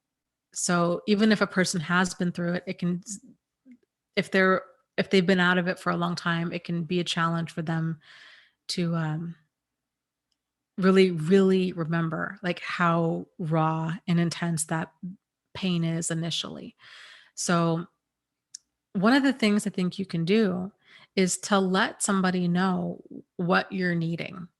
So, you can always, if you've got supportive people in your life or a therapist or what have you. Oh God, did I just break this chair? I might have just broken my chair. Okay. I think we're good. I think we're good. Um, Jeez. Okay. If you have somebody that's supportive in your life, to let them know ahead of time, you can kind of open that conversation with, like, here's what's going on for me. I just need you to listen. Or I really don't want advice. I just need somebody to listen, or I just need a hug. So kind of letting them know what you need from them. Because I think a lot of us, myself, I know for sure, myself included, tend to want to kind of jump in and maybe even like try to fix things or offer advice or solutions. And sometimes people don't need that. Oftentimes people don't need that. Like what they really just need is somebody just to say, honey, I'm so sorry. Like, I'm so sorry that you're going through that. Like, do you need a hug? Or what can I do? So it helps to set other people up for success. So it's kind of a win-win exchange where then you're not angry and resentful at them, and you're letting them know, like, this is just what I need right now.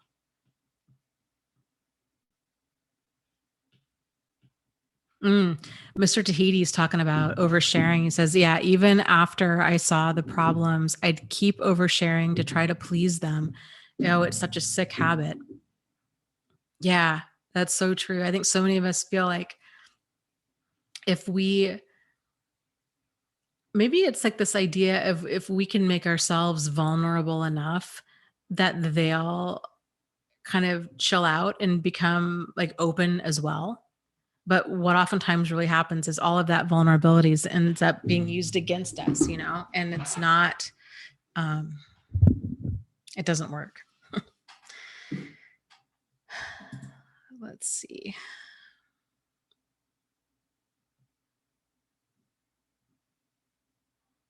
Mm. Christy says, yeah, my church gave me the forgiveness and marriage counseling line. Then I realized he had convinced them that I was lying. Yeah. And that's very common too. I think so many people feel the need, especially I think a lot of therapists, especially a lot of like spiritual counselors, really feel the need, like they have their own self-esteem wrapped up in fixing relationships. They really want it to work out because they think it's like a reflection of them and their communication skills. And it's the issue is not ever communication with an abusive person. The issue is power and control. And so no amount of communication is going to fix it or stop it. It's their character, it's their personality. So, you know, it's a difficult thing. Other people, just really have a hard time understanding it. Yes, so true. Katrina says, but the truth is, we should only be as vulnerable as people are willing to be with us. And yes, and let me add to that, and to the degree that we're comfortable, because a lot of sociopaths will seemingly be incredibly vulnerable right away. This is one of their ways of creating that, in narcissists too, creating that whirlwind dynamic. They'll start talking about um, their abusive childhood or their manipulative ex or all of these different ways that they're the victim, or seemingly open up to you. And then once we start opening up to them, either they just like it's just too much, like for more of like the narcissists, like they become very uncomfortable with vulnerability of any kind and just shut down, or um we start opening up thinking that we're connecting and that we're bonding, but really a lot of their stories might not have ever even been true.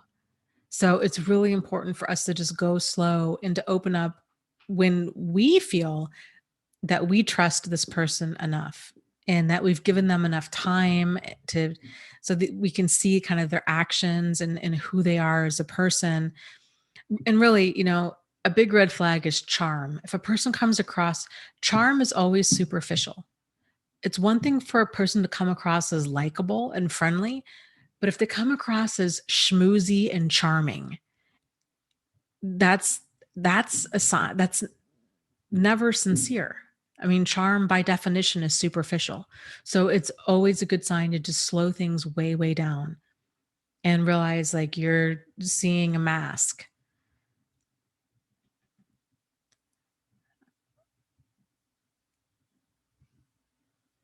Katrina says, yeah, Dana, totally. How they can really make for some fake vulnerability. How to see through that? Just going slow. Just going slow and realizing like that zipper, needs to be on the inside, like we unzip. So even if somebody is telling you all about like their abusive childhood or, their ex, I'm trying to think this, um, one gal I knew had met a guy online and right away, and again, she was in this field, like we worked with personality disordered people, like, so you would think that, I don't know, you would think that we would have had some of this stuff more figured out, but we didn't. But anyhow, um, it's difficult to see things straight when when you're in it and you start liking somebody is what it boils down to. But anyhow, so she started dating this guy online. She had chatted with him for like hours upon hours. They finally meet. Within that first date, she comes back. She's like, I've met the guy I'm going to marry. She was so all about this guy right away. And of course, right? Like that's a big that you're not seeing the person clearly. Like if you feel like I've met my soulmate on the first date, you've met, I forget who said it. Somebody, maybe it was Postmodern, had said last time, like you haven't met them, you've met their representative. So it's like a job interview. You're like, oh, I've met the perfect candidate. And like, but like who interviews and who actually is, the employee 3 months later are two very different people. So anybody can come across as amazing at first. It's kind of over time that you really see them for who they are. But um so anyways, and he was very insistent like on her texting him back and kind of throughout the day, and she's like, I've got patience, like I can't just get back to you all the time. And at first she really liked that level of attention because her last boyfriend didn't hardly give her any attention. And so she's like, well, this is everything that I have asked for. Do I have issues with men? Do I have issues with commitment? What's wrong with me?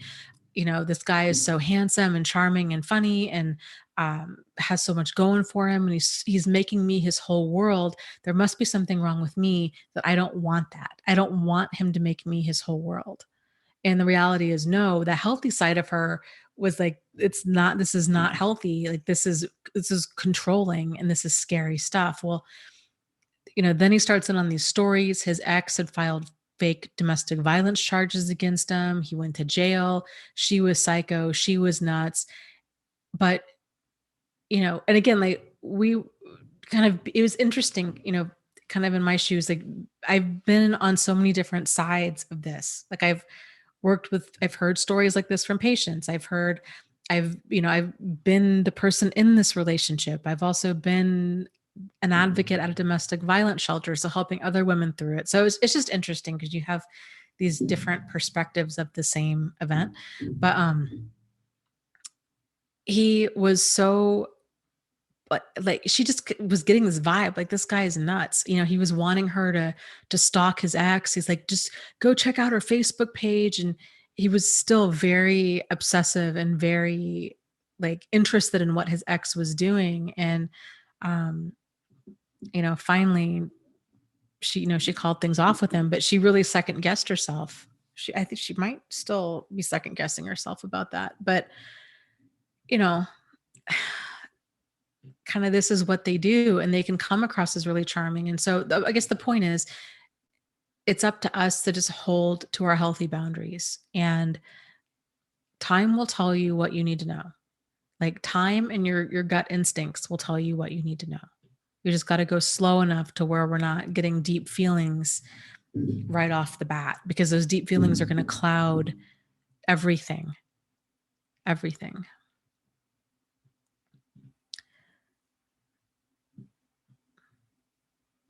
Okay, let's see.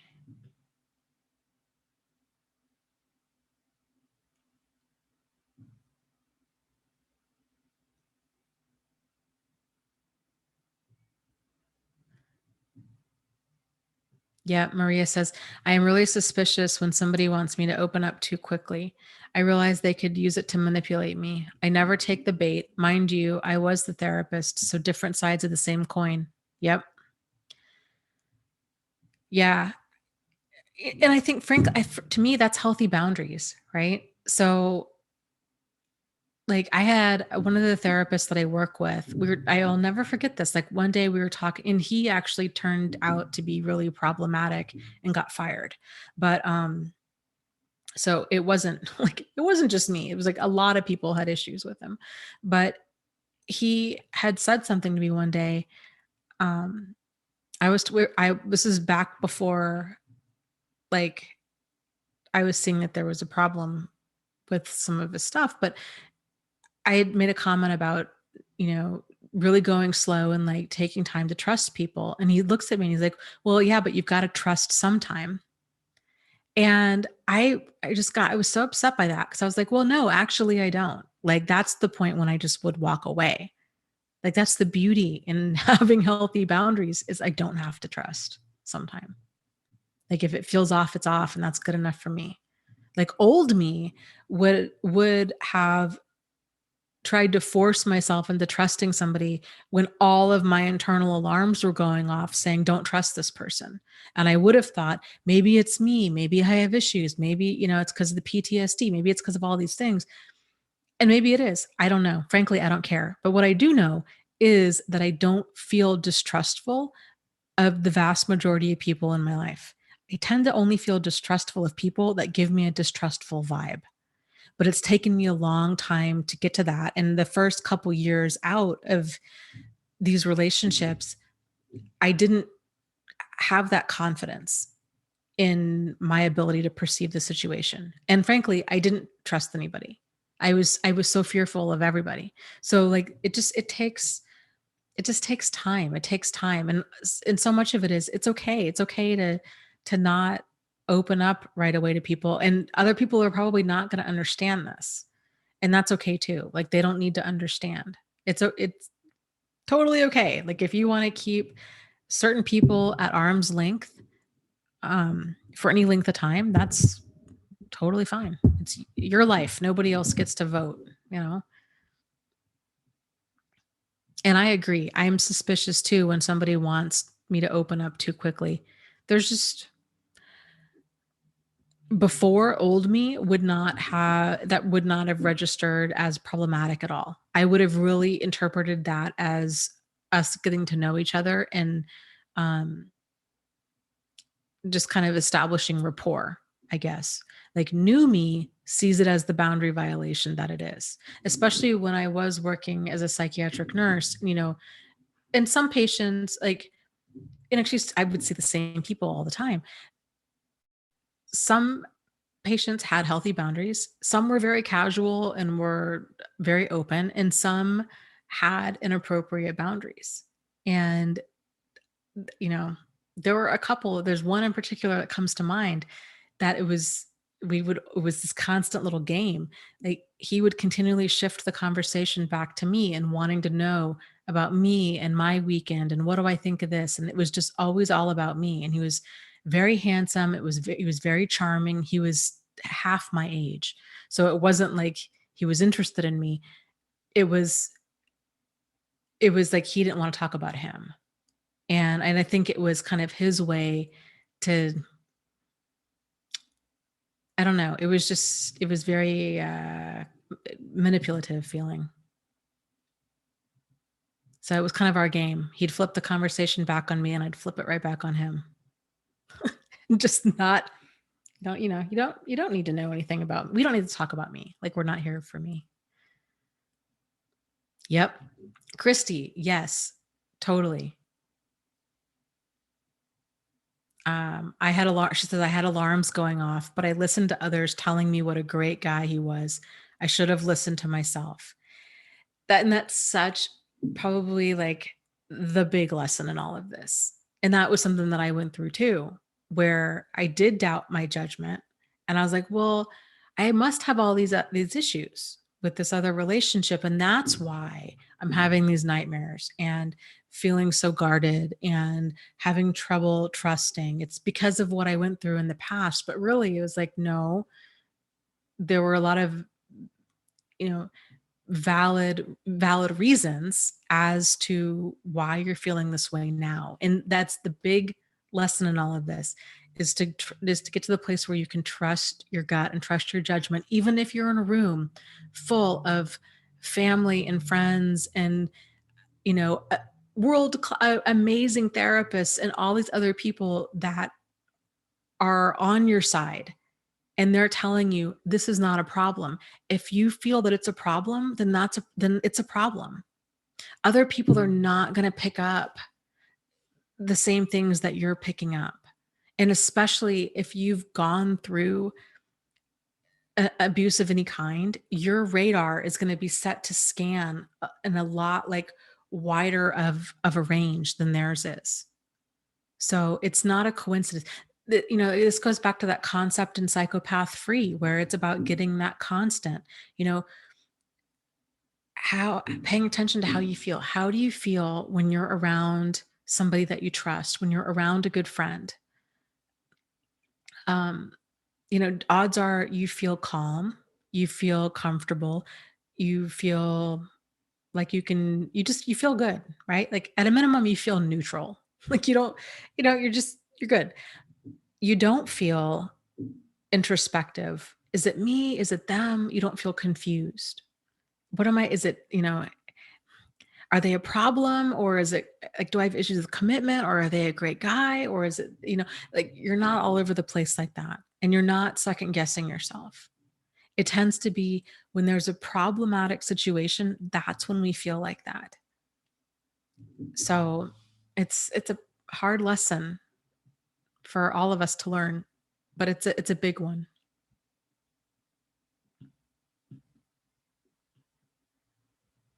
And they can do, uh,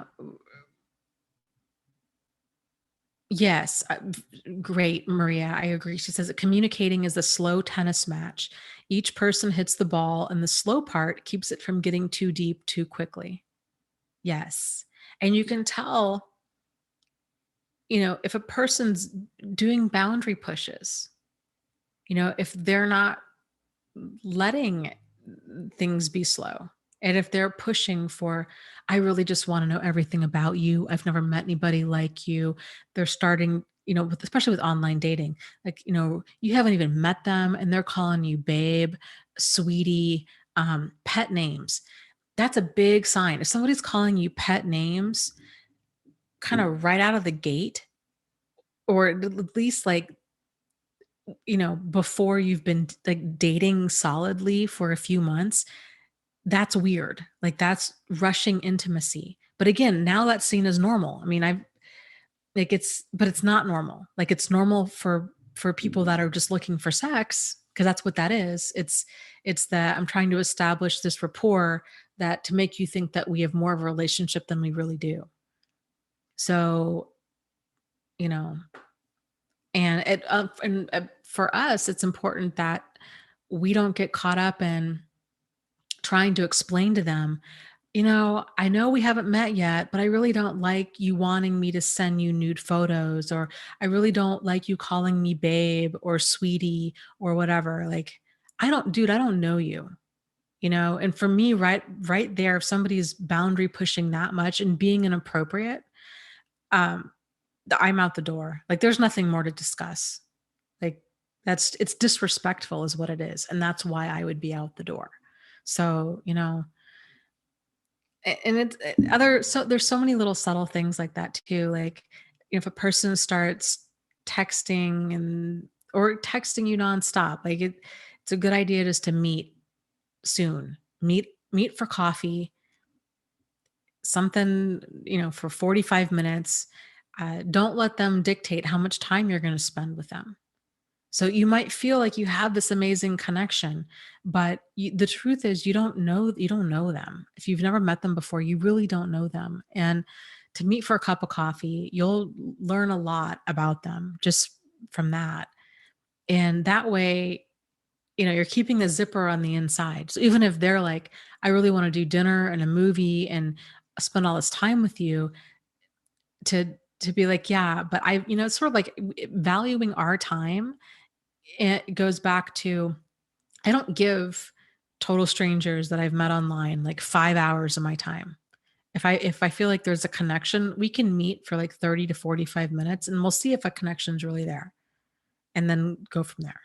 But, not doing the hours upon hours on end. And that's kind of a shift with understanding online dating. For people that haven't dated in a long time, they might think, like, men and women, like men might really think, okay, if I really need to pick her up at her house, I need to plan like dinner and a movie. And so they might not feel like they're that's too much, because they might just kind of think, well, that was what was expected of me 15 years ago. And so now things are just different. Or women might think, oh, I'm so offended. He didn't offer to pick me up at my house. He didn't offer for dinner and a movie because the guy offered coffee. But it's like the world has changed, and it's anybody can be anybody online. And so it's so important that we just, keep healthy boundaries and err on the side of caution with that kind of stuff.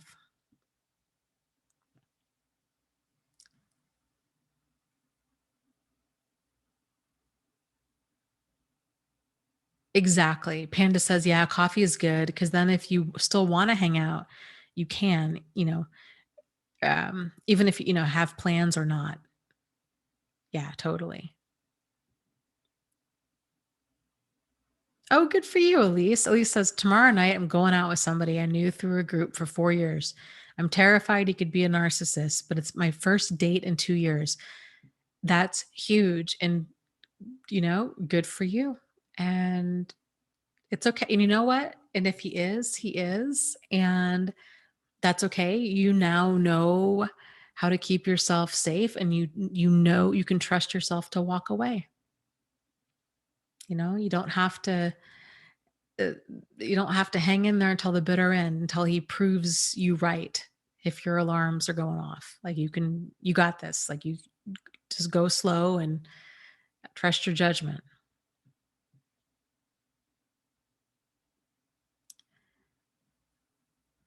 Uh, Lauren says, all of this is making me want coffee.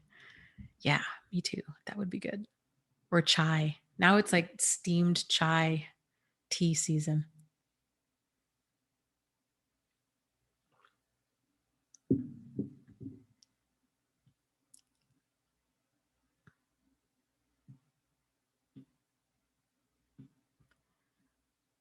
Okay, let's see. Oh, totally. Yeah, Maria says, yes, as humans, we will want a return on an investment. If we text for hours and days and weeks, you're already attaching before you meet. This change has helped me so much in dating. I cannot overstate it. I agree completely. And it's so interesting because like the human brain is going to fill in details.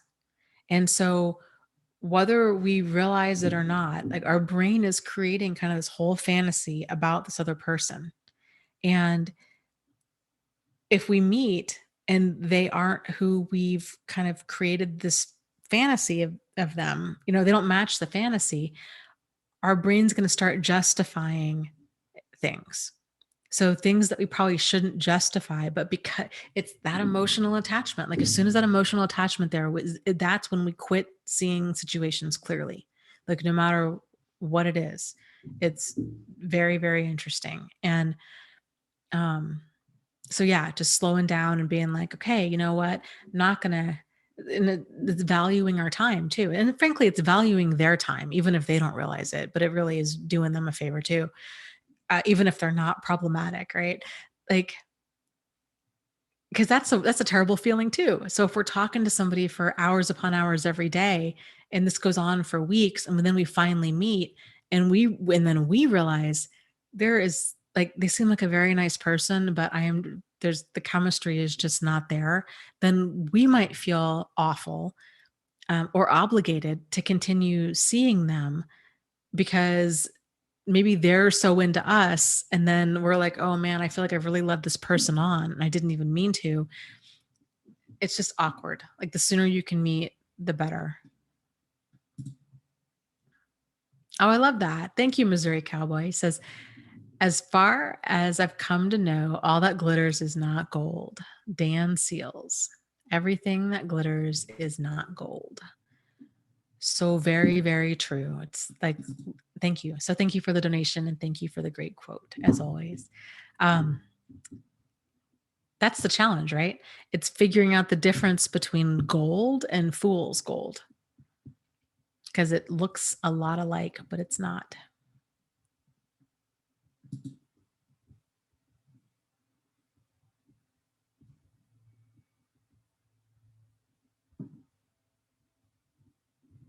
Bonnie, wow, says, I will never get the return on my investment of 31 years. It's a tough pill to swallow and to wrap my mind around that I must end it sooner rather than later. Yeah, it's difficult. And I would encourage you, if you are deciding to end things, to really prepare yourself emotionally and financially, as much as you possibly can. So I would go talk to an attorney and see, kind of get some legal advice. Maybe they might do like a free consultation, get some legal advice as to how to go about things to think about. But then also like emotionally to kind of start kind of circling the wagons. Who do you have in your corner? And can you join some support groups, and can you start getting, I guess what I'm saying is, if you can start getting some support now before you need it, then when you do need it, it'll already, that'll already be there in place. So, and then maybe also, if you haven't checked out meetup.com, it's not a dating site. I mean, there's married people on there. There's all ages, men, women, you name it. It can be a really great place to kind of just get out there and start making some friends. And there's lots of different support groups. I mean, not support groups. There are lots of different meetup groups out there. You name it, they've got, Reiki, they've got groups for writers, they've got cooking. Like, there's an Italian language group that just started up nearby. There's lots of things. Yeah, Lilith says, yeah, you really figure out who is your friend and who is on your team and who isn't. Yes. Missouri Cowboy says, yes, this is why I'm buying the book, Necessary Endings. I've got to cut my losses. If anybody is struggling with ending a relationship, ending anything, I highly recommend that book. It's Necessary Endings. And I forget who, did I write this down? I should have written it down. I did not write it down. Let me look it up on Amazon, because it really is such a great book. We're going to be doing the book club on it the last Thursday of this month. Necessary Endings. Henry Cloud, Dr. Henry Cloud is the author of that book. And, out of the top 5 books that we've read, I would say that one is in my top 5. It's funny how like different books will resonate with a person at different points in their life, but like I really, really, really enjoyed that book. And there's so much peace in knowing that endings are a normal part of life. And he uses the analogy of like pruning a rose bush. If we want prize winning roses, like we've got to get rid of the branches that are dead and dying, the branches that are sick and not getting better, and then the branches that might have buds all over them, but that are just not, they're not conducive to growing the kind of roses that we want to grow. I really liked how he put it that way because it's not just getting rid of the stuff that we know needs to go. Like we know that the dead and the dying branches need to go. We know that, we might have hold on to hope that the sick and toxic ones can get better. But if we think of the end result, like we want to grow a prize winning rose, everything that's not conducive to that bloom needs to go. And that was a very powerful realization for me. It made it a lot easier to kind of walk away because it's difficult to walk away from something that might be good, but like not good enough, or that's never going to get to be great. Missouri Cowboy says, "Yay, book club! I need prayers and strength and courage to use Zoom one day. If you believe in prayer, it's really not that scary. We can totally change your name and we can have it film. You can actually even call in. So it's just your voice. It's not even like your picture or I don't even think your name or anything. Just throwing that out there."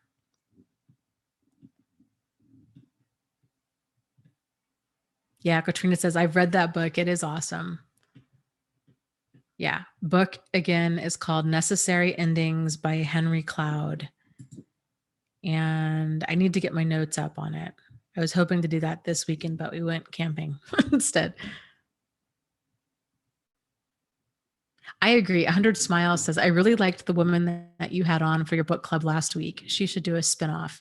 Yeah, I agree. She's fantastic. Her name is Shay. I really like her too.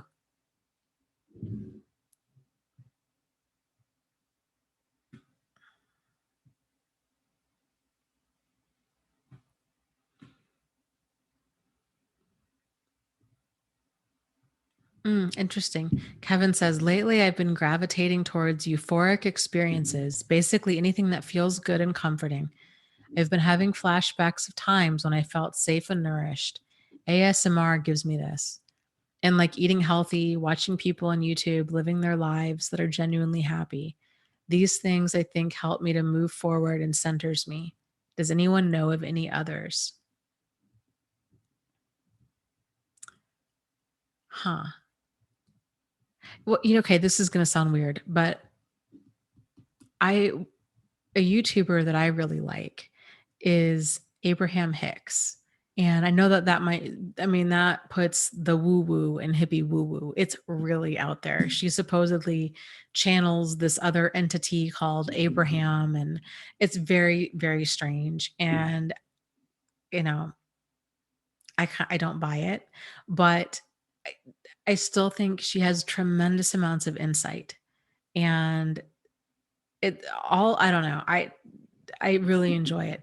I really enjoy listening to that. I think it's like anything else. You got to kind of take whatever you can from it and then let the rest go.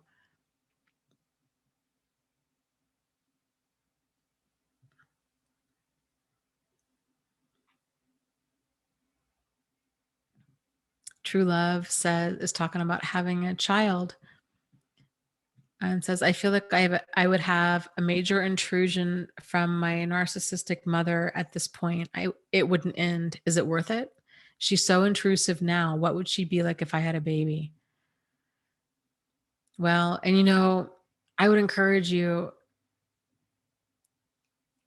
So setting some boundaries with her would prevent a lot of that. So, and it's easier said than done, I'm sure, especially when it's your mother. But, this might be something if you'd be more comfortable moving, where she can't just drop in, or, you're moving like an hour or two away, or, um, you're telling her like, "I don't do drop-ins, like, please call ahead of time," or kind of figuring out like what kind of boundaries do you need to set so that, because if you're thinking of like radically altering your life, like if you really want to have a child and she and your whole reason for not having a child is because of your mother, then that's some pretty major stuff. So I would encourage you to work on getting some boundaries with your mom, because that's, I don't know, that's really tough.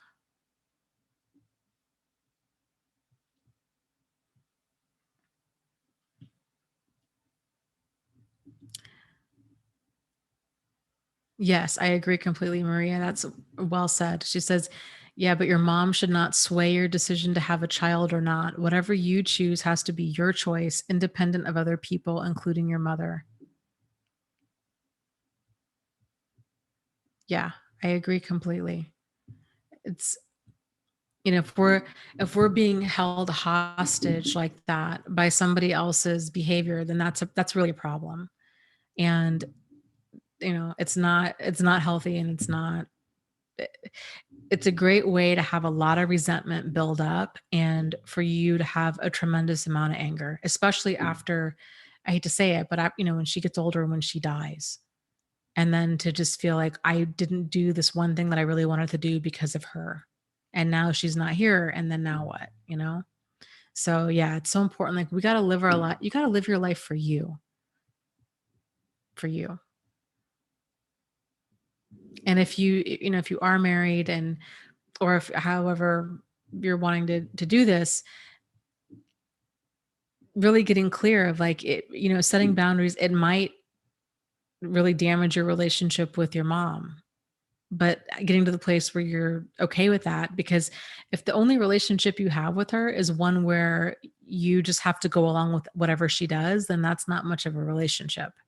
That's you being dragged along. And, again, that doesn't really work.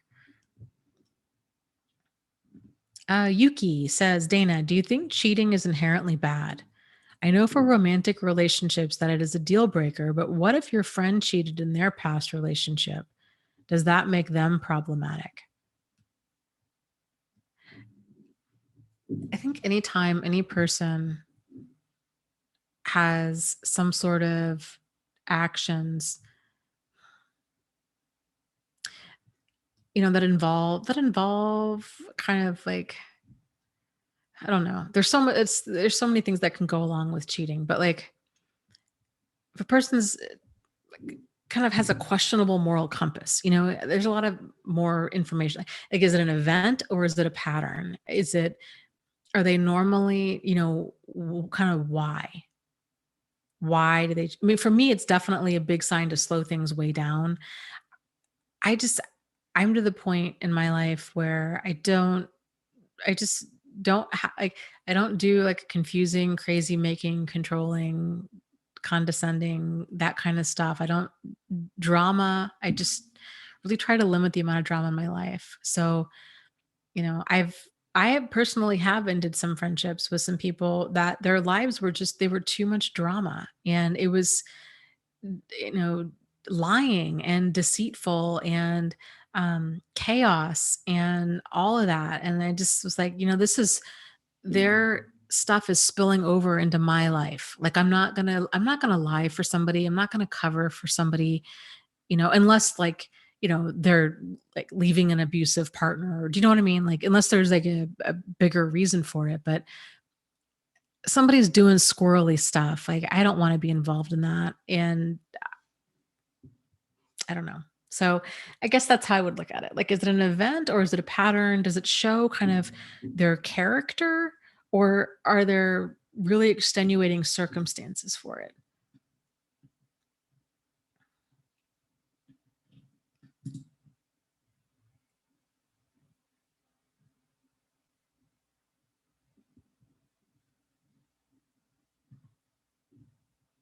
Yeah, I agree. Inner Fire says, to me, friends are an extension of you in some way. They really are, like, and not only are they an extension of us, but we tend to be very much like the people that we're around. So I kind of, if our friends have a questionable, and I really think it's just kind of birds of a feather flock together.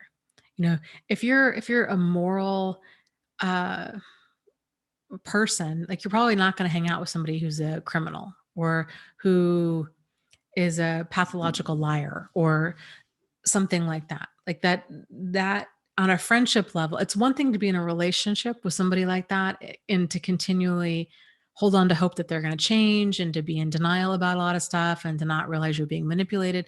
But generally at a friendship level, there's enough emotional distance where you can see that behavior for what it is. So I remember I dated this guy a while back, and he was telling me about this friend he had who was a total jerk and a womanizer and all these things. And for me, that was a huge red flag because, you know, I'm like, well, if why would you hang out with somebody like that? Like, I don't care how funny or fun to be around they are.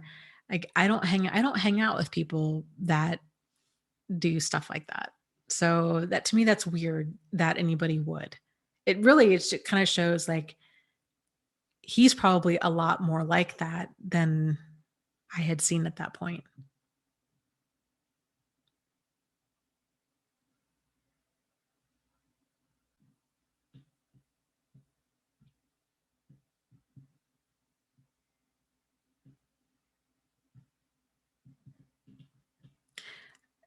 True love. Are you married or do you have a significant other?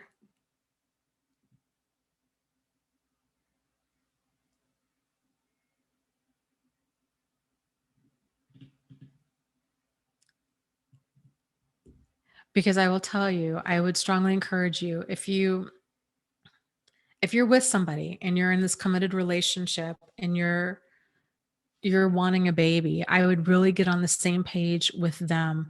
It's this whole thing like a healthy relationship goes like we leave our parents and then we form our own family.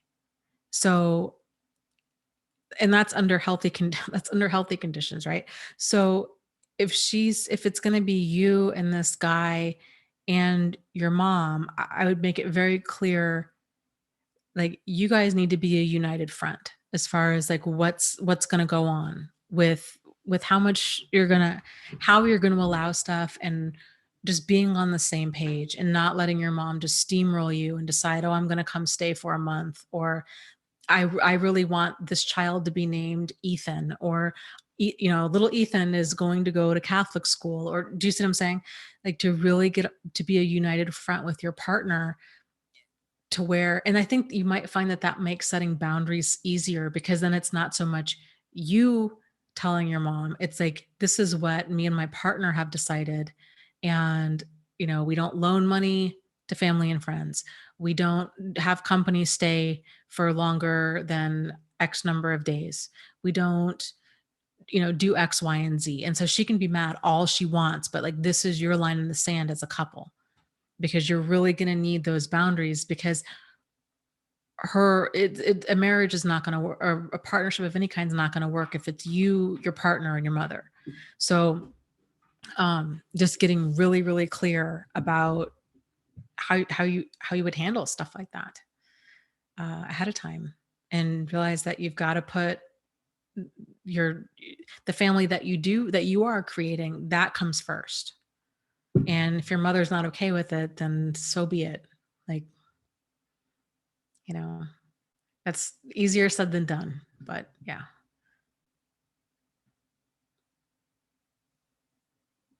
Oh, totally. Maria, yeah.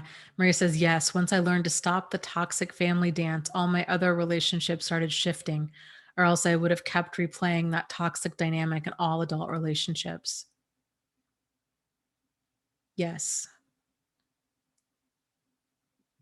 Yeah. Completely.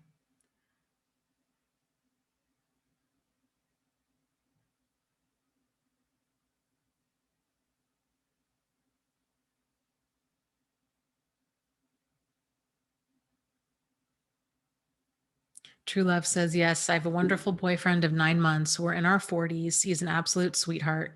I battle heavy in my heart about the wanting of a baby. I have no children, but if it happens, I worry about my mom.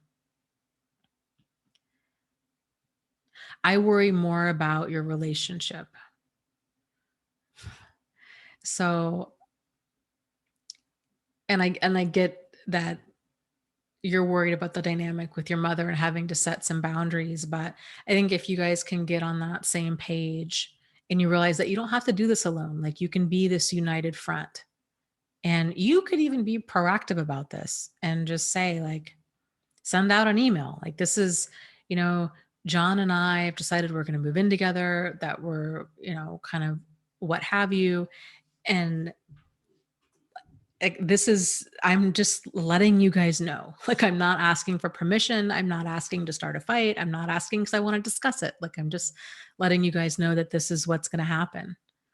It will be so uncomfortable for a while. It really will. Setting boundaries is always uncomfortable and it's a learning curve, and it just takes practice.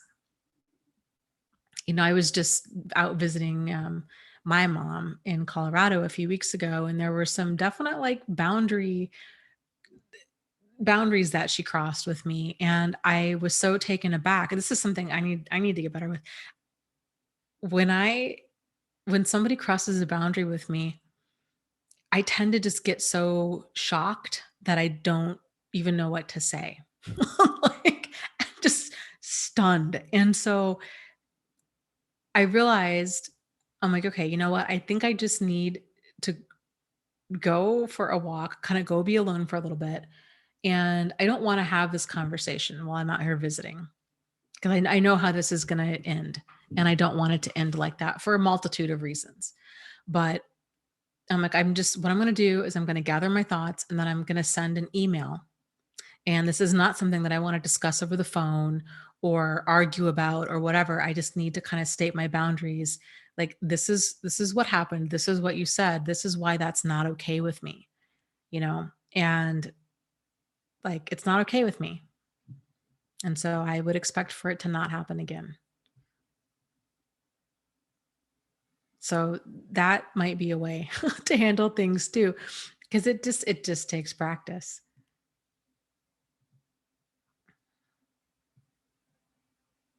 Yeah. Oh, thank you, Karen. Yes, you are so right. She says, set boundaries for yourself, regardless of if you have a baby.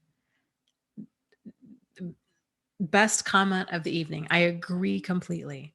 I agree completely. You know, it's it's for sure important if you have it, if you're going to move forward with this guy, but it's important for you. It's important for you anyhow.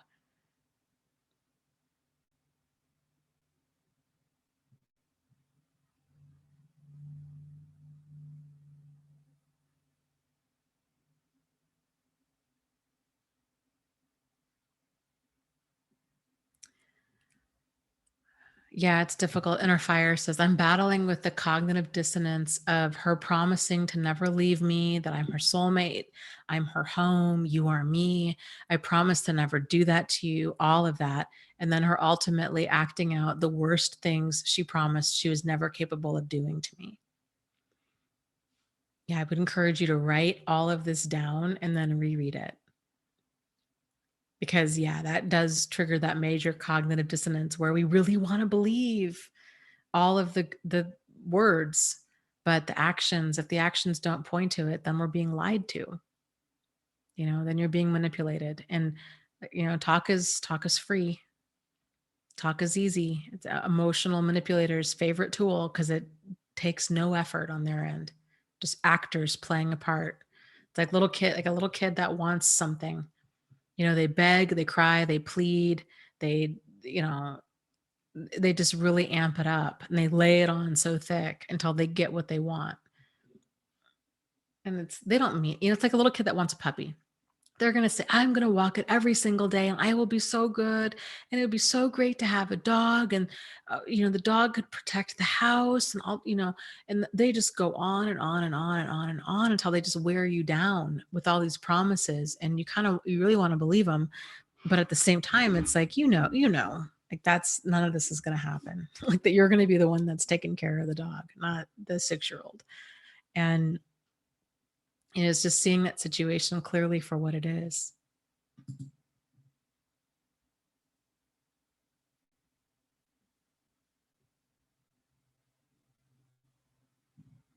Yeah, Panda says, ugh, just don't forget what they've done. Never forget. I agree. When somebody shows you who they really are, you believe them. Social Butterfly says, a 12-step group meeting was suggested to me as a means of support. Have you ever heard of Al-Anon? Yes, Al-Anon is a great support group. There's another one called Coda.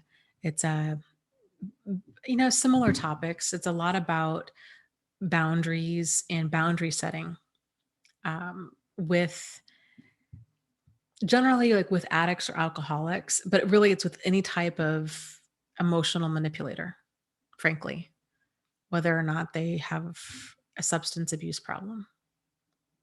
But they're great. They're worldwide. They're free. Lilith says Al-Anon is great for narc abuse too. Yeah, I agree. I think any type of dynamic where you're being manipulated and your boundaries are being pushed or eroded, especially for a family dynamic, and Al-Anon can be really, really great and not enabling. Yep, exactly.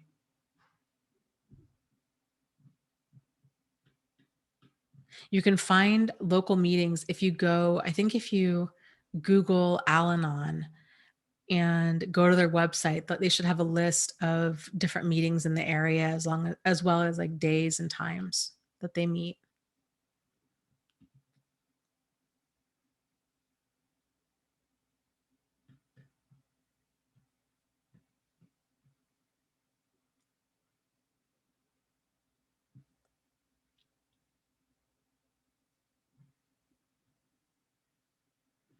Kevin says, I need people in my life that know about narcissism in order to overcome the cognitive dissonance.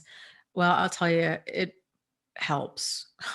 It does help because there's no shortage of like well-intended bad advice out there, or people that are going to unintentionally kind of gaslight you and be like, oh, you're making a big deal out of this and it's not that bad, and really get you second guessing everything. So it's hard to find. Squeaky chair. It's hard to find, I think, people in real life that are kind of all able to support in that way. But support groups are fantastic, and there's lots of support groups that are, I know online, like you're in one of them, but like even I like the idea of Al-Anon groups. That might be something that you want to look into too, as just a place where you can discuss kind of boundaries and enabling and boundary erosion, which is a very big concept there. And the cool thing too with Al-Anon and like Coda groups is you get to hear other people's experience. And I really feel like that's where the magic is for so many of us, because we all have this, like, it's so difficult for us to see a situation clearly when we're so emotionally invested in it. It's so much easier to see other issues in other people's lives because it's not us. It's not so close to home.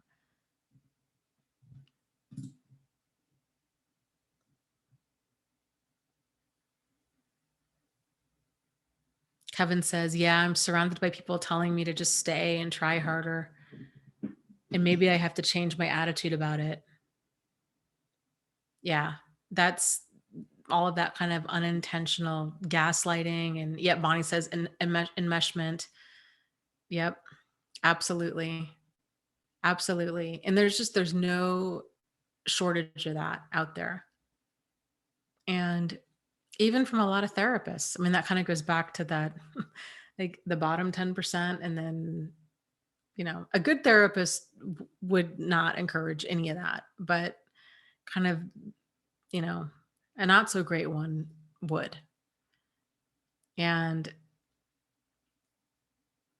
yeah, it's difficult. It's difficult to get out of these situations when you're having a hard time seeing it clearly, and then no one else around you seems to see it clearly. And then it's infuriating when you do finally get out, and then everybody acts like, well, why didn't you leave sooner? It's like, you what? Like you're the one telling me to stay and telling me that I was crazy and sensitive and had issues and making a big deal out of nothing. And now all of a sudden, I don't, it's just, it's crazy making. That's very true. Maria, I like that. Says that's one way to filter out healthy people is they can see toxic patterns in people and others as well. That's why we have to be very choosy now because we know what happens when you're not. Absolutely. Absolutely. And it's so very true. If somebody's encouraging, if their mindset is marriage is forever or family is forever, and that you should just trust other people, that trust is somehow always something that happens. You got to trust sometime, or you should get out there and date again even though you don't trust your judgment, or um, encouraging you to make amends or to make up or to stay with an abusive person because they're family or because you're married. Much just toxic, it's toxic advice is what it is.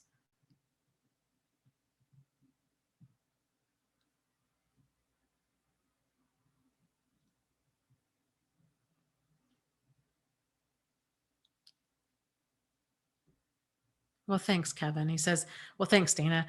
This is like the only place where I feel grounded and able to have some objectivity of my situation. Yeah, I think that's the benefit of a support group is it's other people that are awake to this kind of stuff. And we get it, we see it for what it is. I think it's one of those things like until a person goes through something like this, they just don't see it for what it is. They keep seeing the situation and the person through they're projecting themselves onto the person. They're thinking like in their own understanding of marriage and family and all of these things, like, well, sure, maybe your mom says some hurtful things, but she's your mother, so you gotta make it work. And because in their mind, they're like, well, my mom says some hurtful things every now and again, but I'd still make it work. So that's what you should do too. Instead of thinking about, okay, like what's healthy for you to do? And because only you can make that decision. And then kind of giving some guide, just validating, like, here's kind of what healthy is. Like it's open, honest, sincere, solutions-oriented communication. It's empowering. It's, you know, um, supportive. There's that state of like mutual trust and support between two people. If you're being used, abused, exploited, or neglected, then this is a problem and it's not healthy. And so if a person is going to try to stay and work on stuff, I would encourage them to get really clear about how much time and energy and money do you want to spend and what kind of changes do you need to see and in what time frame do you need to see them in. So getting really clear of like, okay, I'm going to stay in this abusive marriage or in this abusive relationship with my mother, and things are going to continue as they're going to continue, but I want the physical abuse or the verbal put downs to stop, and that needs to happen within the next 3 to 6 months. And then if it doesn't, and then kind of insert consequence here, like, then what are you going to do? Then I'm no longer going to go home to visit, or I'm no longer going to go home for 2 weeks to visit. Maybe I just go home for 3 days, or maybe I don't even go home. Maybe we go out for lunch, or maybe we don't go out for lunch. Maybe I'd give a phone call instead. Do you see what I'm saying? So then you start kind of reevaluating of like, okay, I held on to hope for a long time. I tried to implement some strategies that didn't work, and realizing that it's not your fault that you're being abused. You can't control it and you can't fix it. It's up to them. And then figuring out, okay, at what point do I start distancing myself, and what does that look like? To what degree do I distance myself? And I don't know if there really is any right answer. It's such an individual thing to figure out.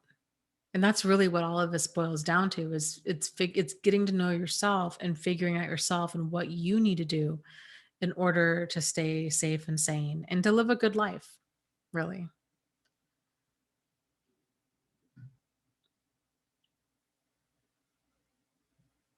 Ooh, good, good, Elise. I like that. Elise says, yeah, it drives me crazy when people say about the mothers, oh, that she did the best she could. I don't believe it. I think she did what she felt was easiest. That's huge. Yeah. Yeah. I think you're absolutely right. I think a lot of abusive mothers, that's exactly what it is. Yeah, she was trying to do the best she could. She did what she felt was easiest. She took the path of least resistance and she made no effort to do the best she could. Really. I mean, that's the thing with a lot of abusive parents. Yeah, that's a huge mindset shift to make. Yeah. Maria says, yes, Dana, I never had timelines. I've wasted years. Timelines are so important. Boundaries need consequences and a timeline always, I've learned. Yeah. It's, oh, I'm so excited for this book club. Like this one. I just love this book so much because he really does such a great job with this. So, um, I know we have a couple therapists in the chat tonight, and I so strongly recommend that you guys read this book. It is such a game changer. I mean, wow, wow. And he does so many examples. And I love this book so much. He gives all these examples and he talks about it from like a business perspective and he talks about it from like a family perspective. And then he also talks about it from like a relationship perspective. And I love that he talks about it in that way. It actually is kind of more of a business book than anything else. But I think the benefit of that is it gives people that emotional distance. So because, it's so easy to read, even to read this stuff and to talk about like toxic families and to feel defensive. But if you're hearing the same dynamics in terms of like, oh, this is a CEO and the CEO has to make certain decisions within the company, it just really gives that emotional distance in order to see the situation clearly for what it is. It's just a fantastic book. So, yeah, I highly can't recommend it enough. It's fantastic. Because, yeah, Maria, it is. It's the whole getting timelines on something because that holding on to hope, when he talks about this in the book too, it's it can just holding on to hope can destroy a company, it can destroy a relationship, it can destroy a family, it can just do such a tremendous amount of damage if we're not aware that endings are a normal part of life. And having criteria, and that goes back to that whole rosebush analogy, like having criteria for what we're looking for, and to have the confidence and the self-worth enough to be able to start pruning that stuff back. I mean, this book, it just was such a game changer for me. I really realized there's been a handful of situations just in this past year where I had prolonged ending them. Certain relationships with certain people. And like I just wasn't handling it well at all. And I think I really feel like after reading that book, I would handle things very, very differently. I wouldn't hesitate and kind of go into that holding pattern like I was doing. Basically, like I guess before I was just shutting down and going into denial. And that's not that's not a way to handle things. Yep. Maria says, yeah, without timelines, you can go on forever and ever. Karen says, yep, it's pathological optimism. It is, especially if we don't like confrontation. Like, really, not too many people like confrontation, you know?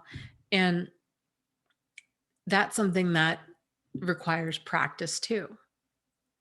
It's like, how are we going to approach a topic? And how are we going to do it in a way that's kind of, just like on the level, but still, I think what happens for so many of us is we don't bring stuff up. right? So we have the overbearing mother, or we have the verbally abusive spouse, or what have you, and we deal with it, we deal with it, we deal with it, we deal with it, and we keep trying to turn ourselves into this emotional pretzel where we're trying to keep them happy, so they'll treat us with, we're trying to earn their respect, right? And but what's happening is all of this resentment is slowly building up, and it builds up and it builds up and it builds up, and then one day we just snap and lash out. And of course for them, they're like, wow, what's you need help, you need a therapist, you need medication, like what happened to you? Because they don't realize that we how much we've been stuffing down until all of a sudden, like one day it all comes out. And so, this book just talks a lot about just like ending things a lot sooner, ending things when you know that they need to end.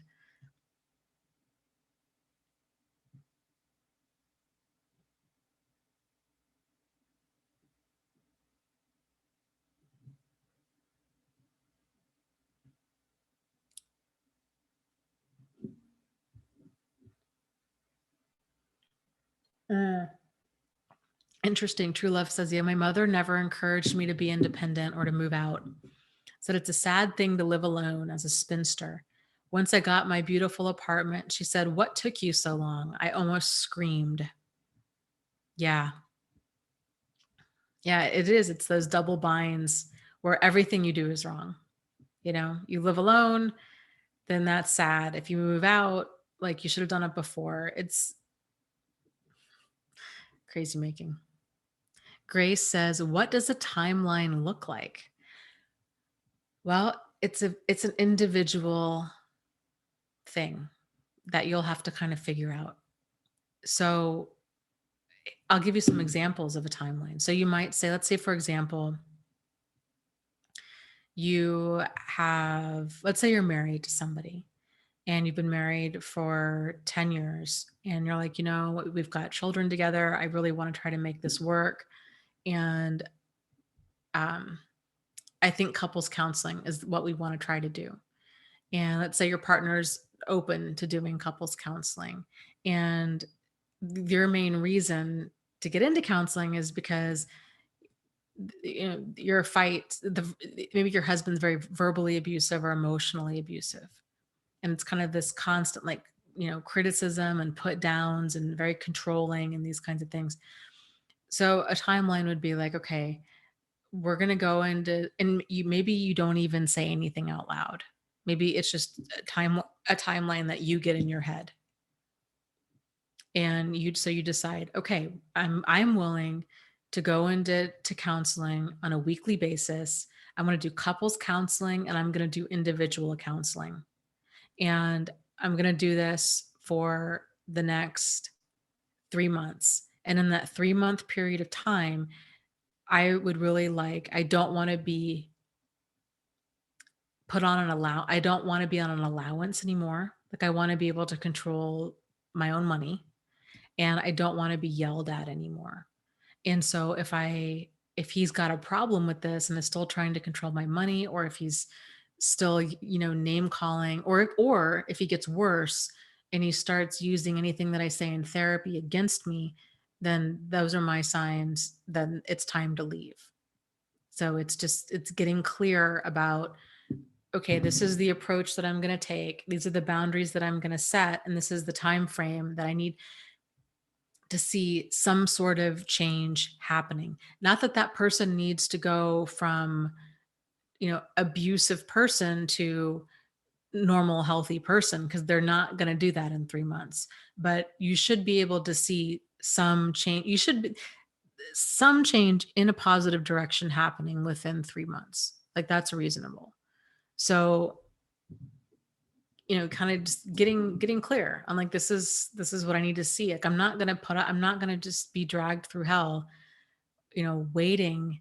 Well, maybe therapy is gonna take, 3 years or 5 years. Like, therapy in itself isn't it's a tool. It's not surgery, right? Like, it's not gonna just, you go into therapy, they fix you, and then you leave, and then you're fine, then you heal. You go into therapy and you then you and the other person has to really do the work. So the therapist is there to kind of guide you along the way to like explore some issues and focus on, stuff that needs to be resolved or worked out. But a lot of people think, okay, well, we'll just get into therapy and then that'll fix them. And it doesn't work like that. Like a person has to be willing, they have to fully be accountable for whatever they're doing. Sort of like AA, Alcoholics Anonymous works, but only if the alcoholic is ready to work the program. If a person goes into AA and they're still fighting it, and they're like, I don't have a drinking problem.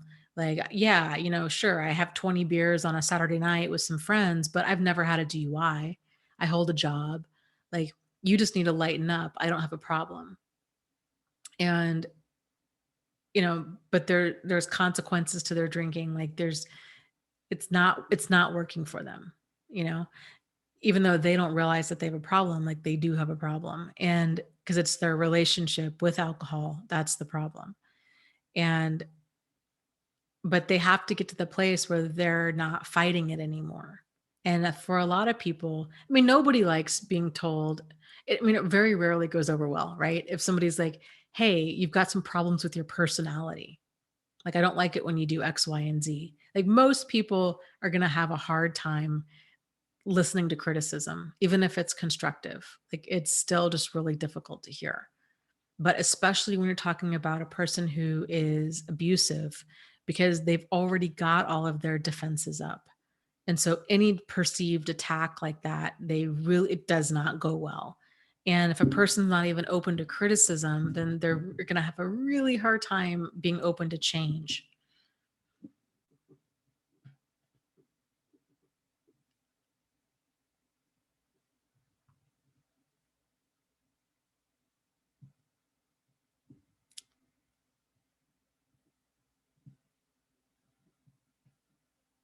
Yeah, Lola says, yeah, narcs never get into therapy because they will never admit they have a problem. It's always everyone else. The vast majority of time, that's true. And the other challenge to that is if you get one that's more sadistic, if you're dealing with more of a sadistic personality type or sociopathic, they might even volunteer therapy and you will see an amazing change within a session or two. It's like a switch flipped. And they're going to be, it's that what you're seeing is the honeymoon cycle of abuse. And then all of a sudden, they're this world's most amazing partner, and they're promising the sun and the moon and the stars. And that if the therapist can't see through that, they're going to be like, wow, I can really tell this person's so sorry. They're crying. They seem to have full accountability for all their behavior. They're apologizing. They're saying how they're saying all the right things. They're talking about how they know that they need to really earn your trust and that they've messed up and that you're the best thing that's ever happened to them. And they're just talk, talk, talk, talk, talk, talk, talk. And so it can be really hard to tell, like, am I just getting a bunch of BS from a person, or are they sincerely sorry?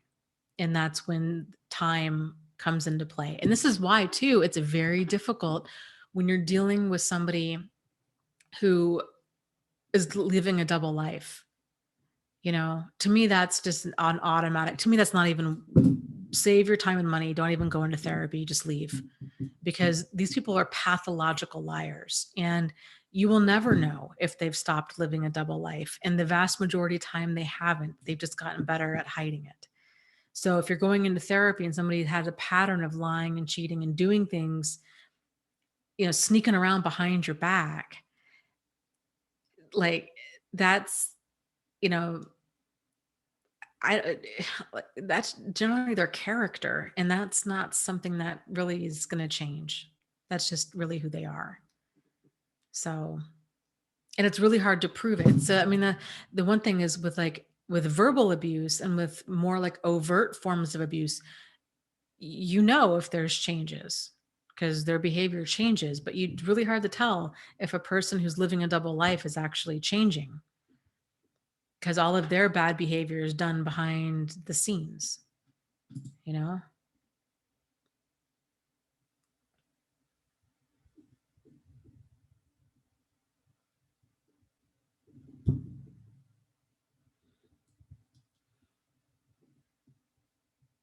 Yep, I love all that.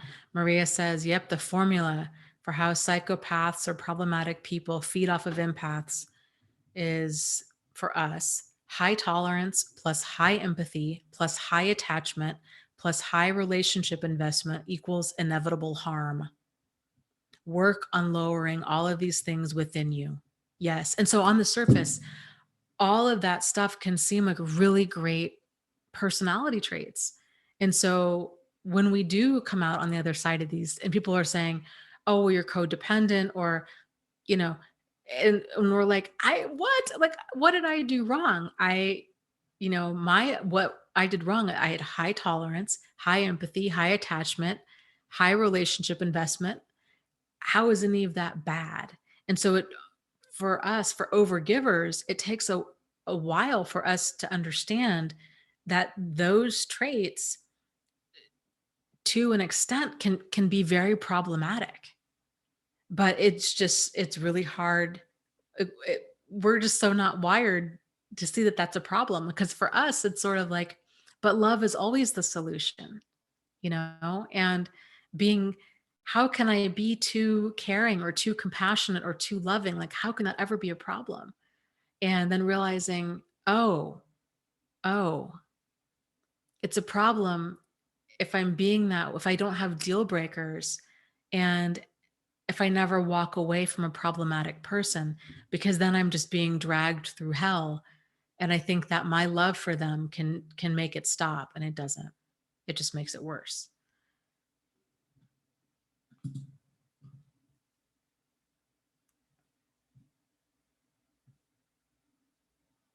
Bonnie says, yep, pathological liars. So true.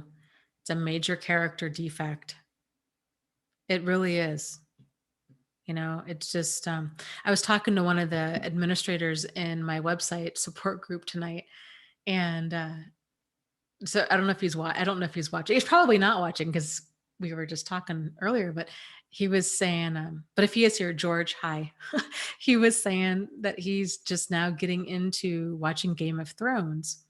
And I was saying, oh, I love that show. It's so fantastic. The one thing I really like about that show is it really shows a lot of, like, just how diabolical a lot of pathological personalities can be. And, you've got Cersei, you've got Joffrey, Littlefinger, Ramsay is kind of to like a caricature level, but I mean, there have been many rulers throughout time that have been that vicious. But it really does show, like, these people truly don't care. Like, they truly don't care. And we keep trying to project a conscience onto somebody who doesn't have one. And how important it is for us to really see that if a person truly, they don't care. They don't care about us. They don't care about their children. They don't care. Like, everybody's expendable. I was thinking the other day, Missouri Cowboy, actually, you kind of got me thinking about this. Somebody had asked, I think it was in the book club, about, do they love?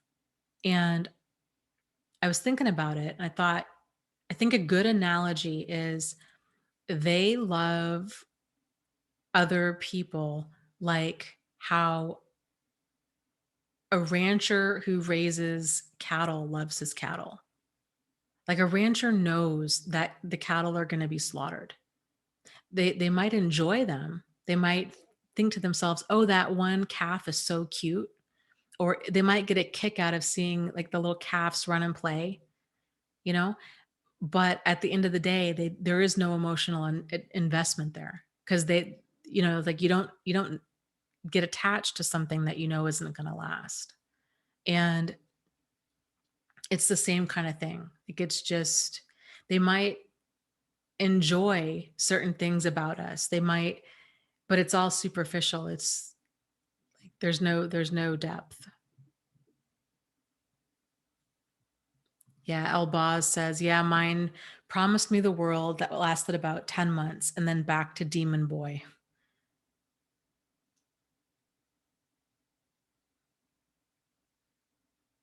Oh, that's interesting. Sue says, "I'm sorry if I'm asking too many questions." You're not. Don't worry. In the Al-Anon website, it says the only requirement for membership is that there to be a problem of alcoholism in a relative or friend. That's interesting. That's interesting because I've heard from a lot of people that have gone to Al-Anon meetings and alcoholism has never been an issue. So I would still recommend going. Like, I think most people go there that don't have issues, family members with issues with alcohol. You might want to call the local group. They should have the phone number listed there.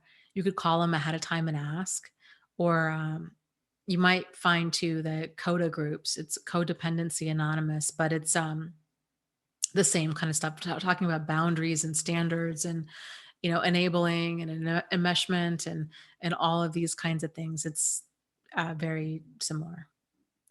So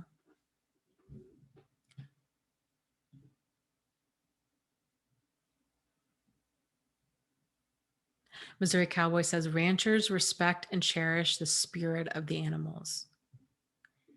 I, th- I think some do. I think the good ones do, but I think a lot see them as a means to an end.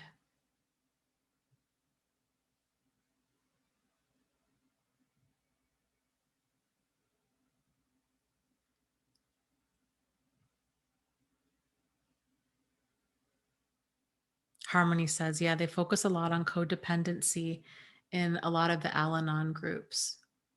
Yeah.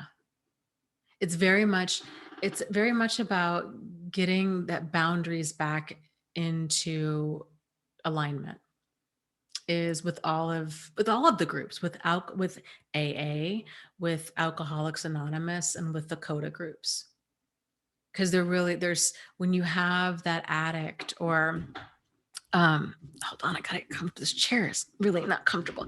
When you have an addict or an emotional manipulator in your life, boundaries blur very easily. And next thing you know, you've got the spouse of the addict taking care of them and lying for them and covering for them. And then the children are, and, um, everybody's the covering for them and the family of the addict. There's a lot of like fear and obligation and guilt and kind of pity and sympathy and misplaced this caring that's gone to this really toxic place of extreme codependency and enabling, big time enabling, thinking that they're doing the right thing. And so that's what a lot of these groups are about is getting the addict and the alcoholic to become whole, like to get them to own their stuff and not have everybody else carry it for them. So they need to own their stuff. They're not drinking because of work. They're not using because of their wife. They're not, it's like own your stuff, and then for the family, it's the pressure, or not the pressure, but it's the encouragement of, you know, having these clear boundaries between you and this other person and what that looks like in motion. It's great stuff. There's so much. I just wish so much of this stuff was just taught, you know, at a young age. New Chris, thank you. Says once again, this is just what I needed. Have a great weekend, folks. Eyes on the prize. Thanks, Dana. Thank you so much. And thanks for the donation. Yeah, I agree. I love these chats. It's so yeah, just so rewarding and validating, I think, for so many people to, if you guys haven't ever been, I guess I'm talking to the people that haven't been here, like that are going to watch this tomorrow. If you've never been on the live stream, there's so much that goes on in the chats. And to me, that's really where like a lot of the magic happens, is it's just people getting that validation from other people. And so I just love support groups like that in the chat and all of it. It's where it's at.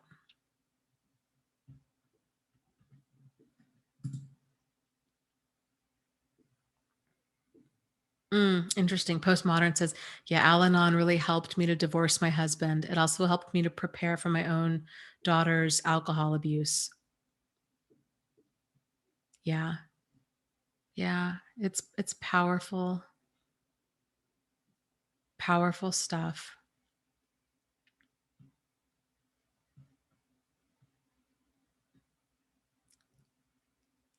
That's very true. Harmony says Al Anon helps you have a game plan if you don't have one.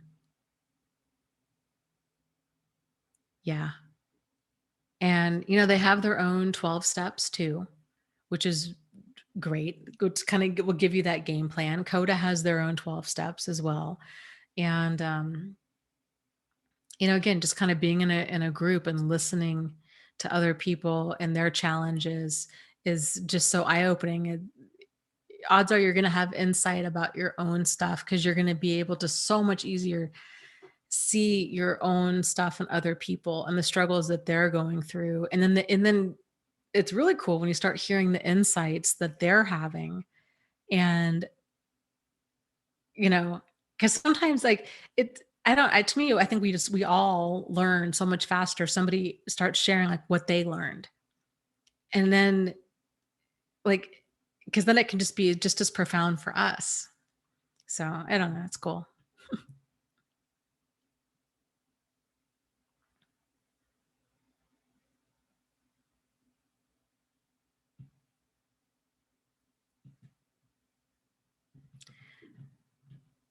So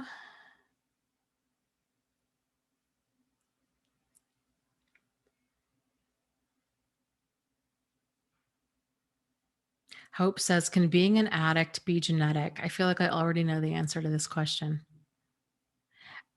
Alcohol, probably with any type of addiction, frankly. I bet you there's a genetic component. Alcoholism, there for sure is. So, and I think it's kind of this double whammy too, because there can be this like genetic predisposition to certain like substance use. So for example, well, I won't even get into that. I was going to talk about, babies that are born addicted. Um, they're kind of set up from day one, like to already have this, even though I wouldn't say that's a genetic predisposition, like, they're born addicted, that they're going to have potentially addiction issues later on in life. But even so, like let's say if you've got a parent that's an alcoholic, and then down the road there's this genetic predisposition within the children, there's also this nature versus nurture thing, because if you're seeing, children tend to replicate what they see. And so if a child is seeing, this is how, mom or dad copes with stress, is they drink. And drinking and excessive drinking or escapism in forms of drinking, if that's just considered normal in a person's house, then odds are that the child is going to start, that's how they're going to learn how to cope with stuff and how to solve problems and what have you. Just this, it's the same with abuse. The vast majority of children that are abusive have grown up in abusive homes. And um we tend to pick this stuff up somewhere. So,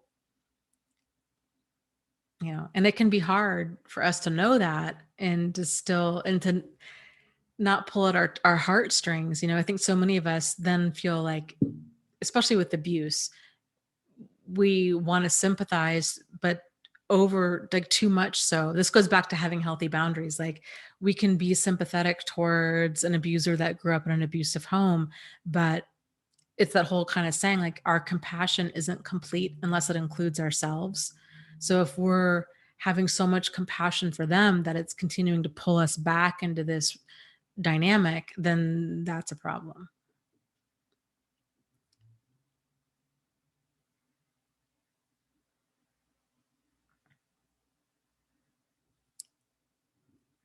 Oh, that's a big question.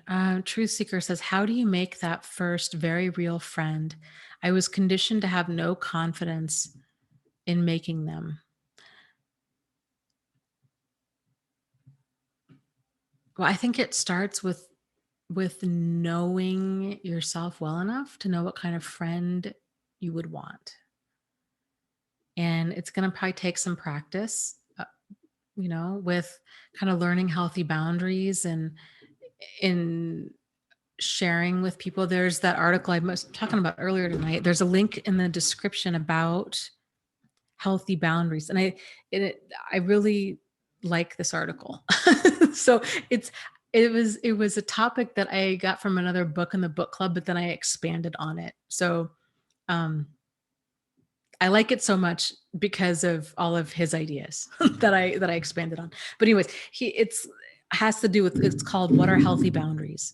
And it talks about the boundaries, and he uses circles like here are what boundaries look like with total strangers. Here are what boundaries look like with coworkers or with acquaintances. Here are what boundaries look like with friends, and here's what boundaries look like with a spouse or with the family or kind of what have you. And then here's what happens like when trust is breached, and then boundaries need to be reevaluated, and then they kind of back up a little bit. It was very, very good. And it kind of showed, okay, here's what like enmeshed boundaries look like.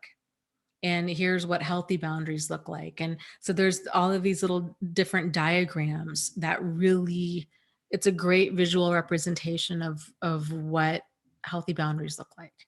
So I would start there. Again, I'm a huge fan of meetup.com. So if you know yourself well enough to know, like, man, I really like crafts, or I really like trivia, or kayaking, or what have you, to join as many different groups on Meetup as that kind of appeal to you.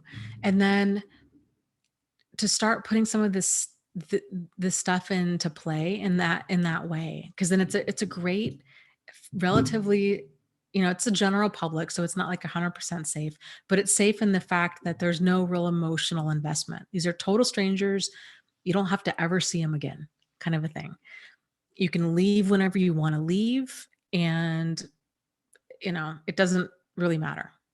And you're in a group, so that's what I mean when I say it's safe. Like, that's kind of what I'm talking about. But it can be a really great way to practice interacting with people and start doing things. In worst case scenario, you go do a bunch of stuff that you actually enjoy doing. So it's kind of a win-win. And if you can meet some people that you really jive with when you're there, then that's just the candles on the cake, you know?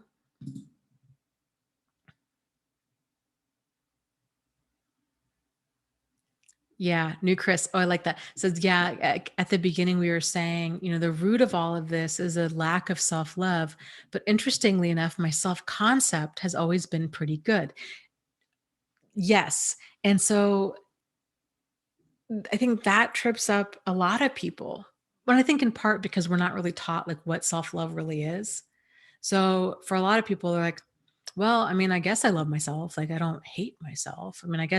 I feel like my self-esteem is pretty normal. I mean, there's things I'm good at and there's things I'm bad at. And, yeah, I could stand to lose some weight, and, it's kind of like, I don't think it's that bad. I guess it feels pretty normal, but it's so much deeper than that.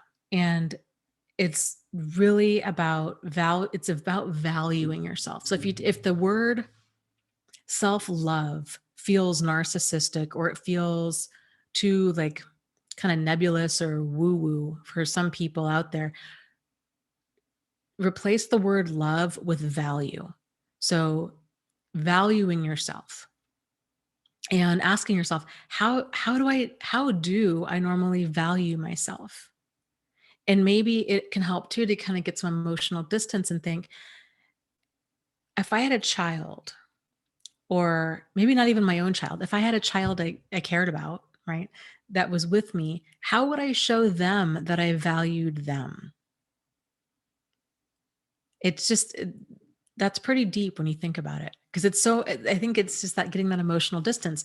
Like, odds are, if we really valued this child, we would be concerned about what they're eating, and if they have fun in their life, and if they have balance in their life, and making sure that they have clothes that fit properly, that they're getting medical care that they need, that they're going to the dentist, that they're getting plenty of sleep, that they're if they're going to be gone all day, that they're going to have a snack and some water, and that we're providing like fun and good experiences for them, and that we're listening to them, and that we're taking time to nourish them, right? Like we're taking time to get to know them in like a non-judgmental way, and kind of watching them bloom into an individual, and we're kind of helping like cultivate that within them. So like if they're interested in art, we're like, oh, that's so cool, like let's go to a museum, or let's go explore that. Or if they're interested in guitar, kind of trying to cultivate these different things instead of the opposite, which would be, well, I'm not going to support whatever you're interested in. I want you to take up gymnastics and learning French. So that's what you're going to do. Right? Like that wouldn't be valuing that child. That would be like pushing our wants and needs onto the child. Or, not valuing that child would be like, okay, well, you're going to go without medical care, or without food or clothes that fit, or any of this stuff, because I just don't want to spend the money or take the time.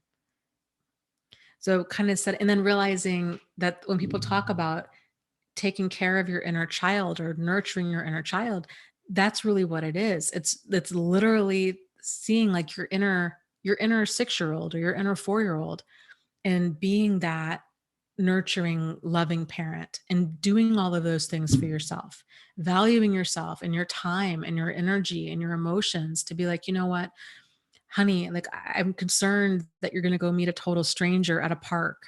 Like I'm concerned about that. That's not the best idea. Can you maybe go meet for coffee instead? Or, um, you're running around in socks and underwear that have a bunch of holes in them, or the clothes that don't fit, or you're not getting enough sleep, or you know like you're looking out for yourself. And so that's self-love. And another part of that is knowing what it means to keep yourself safe and sane. And just like if we had a child, if that child was in danger, we become a mama bear. And it just would be, or a papa bear. And you're just like, oh no, back up. Like nobody treats my child like this. Like this is not okay. I'm not going to tolerate my child getting bullied or abused or treated like this. And to be that mama bear or that papa bear for ourselves, and to honor our instincts, you know? So it's powerful, powerful stuff. Yeah. Karen says, yeah, being the mom to yourself that you needed and deserved. Absolutely.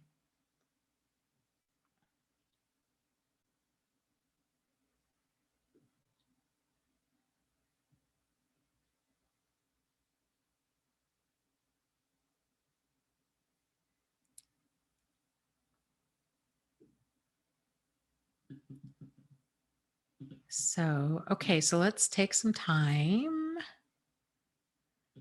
and get grounded.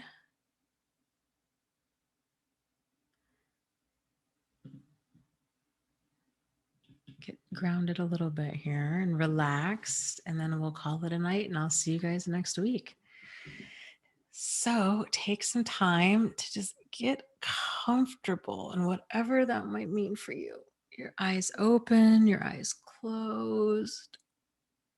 If you're laying down or you're sitting down, or whatever you're doing.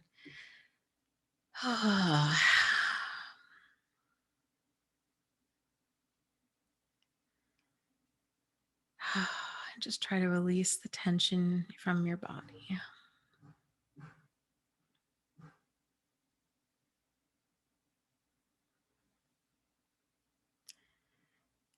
Take a deep breath in through your nose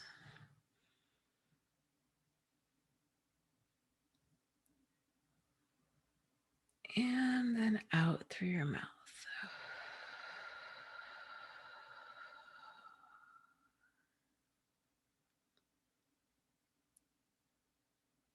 Take a deep breath in through your nose,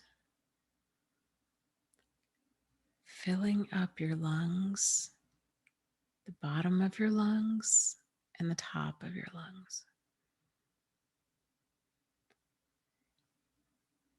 And exhaling out through your mouth.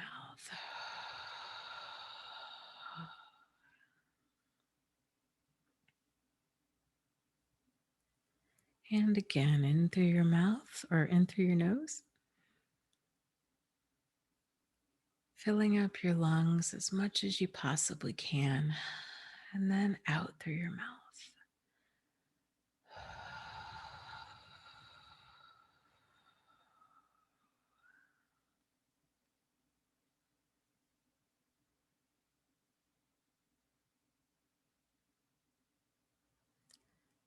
And focus on letting the tension go from your face.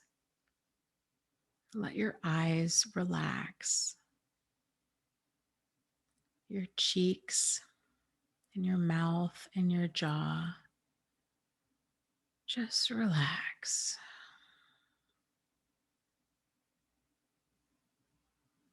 Let your tongue fall away from the roof of your mouth as you just let your head completely relax.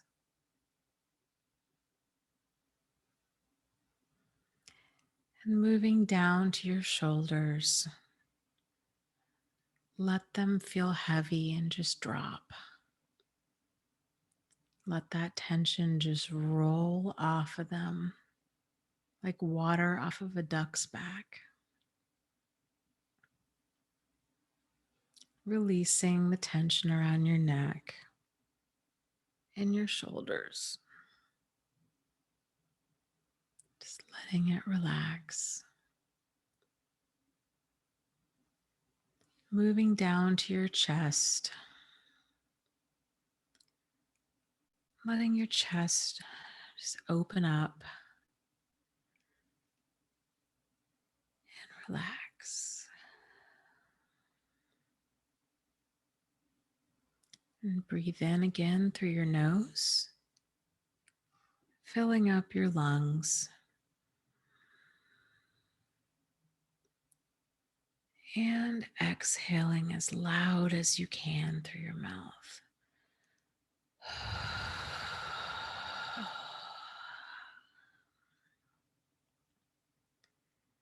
With every exhale, letting that tension go. Just releasing it from your body. Letting your arms get heavy, just fall by your side. Your hands, your fingers, just going limp. Moving your way down to your stomach and to your hips. Letting all of that stored up tension just go.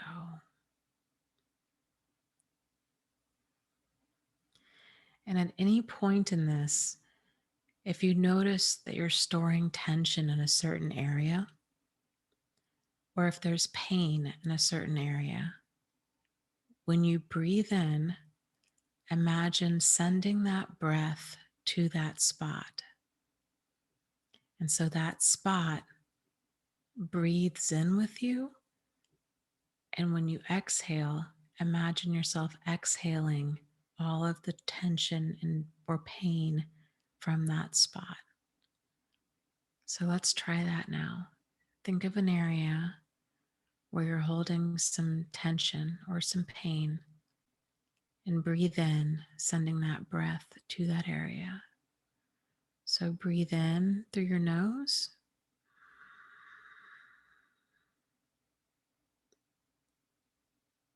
And then exhale through that spot, through your mouth.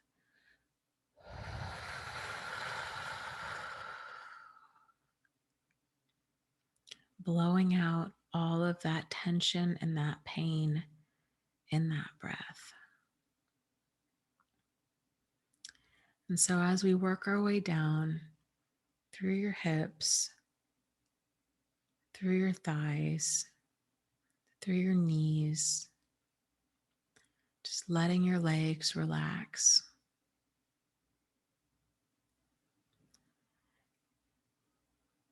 And let your body at this point just kind of take whatever shape it feels like it wants to take.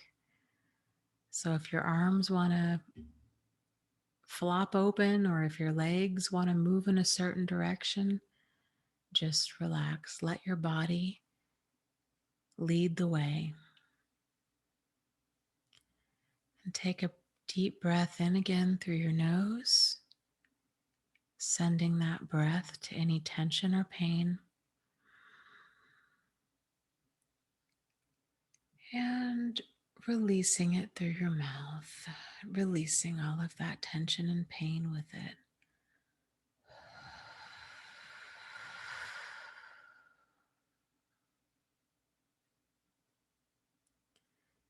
Moving down your legs to your calves, to your ankles, to your feet. Feeling how heavy and yet how light your body is at this very moment. And imagine a ball, maybe the size of like a golf ball to start, that's in the center of your chest, like a little white light.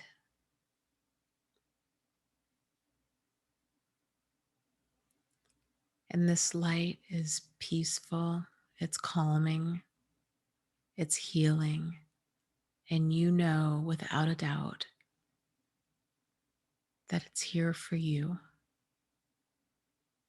and that it's here to help you and guide you and just be there for you, to remind you of who you really are.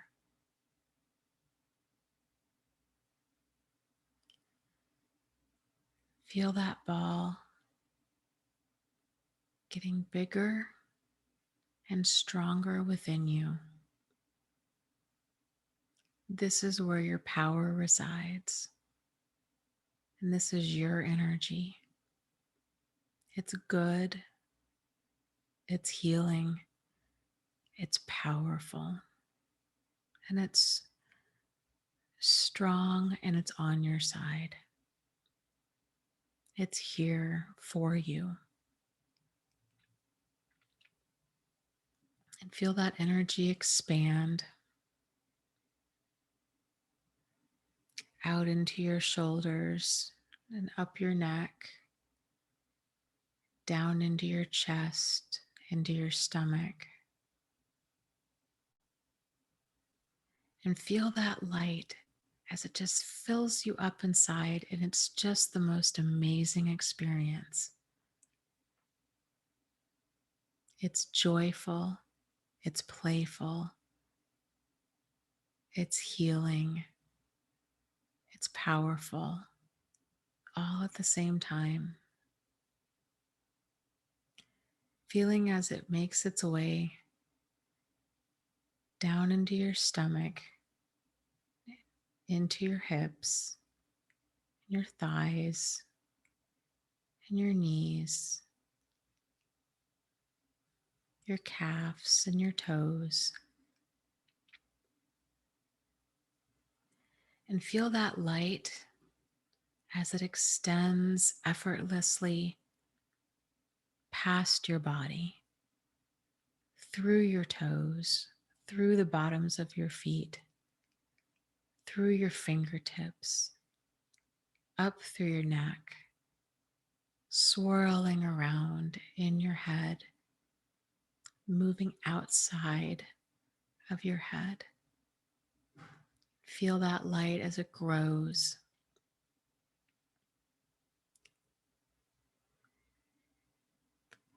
As it continues to grow and expand outside of you.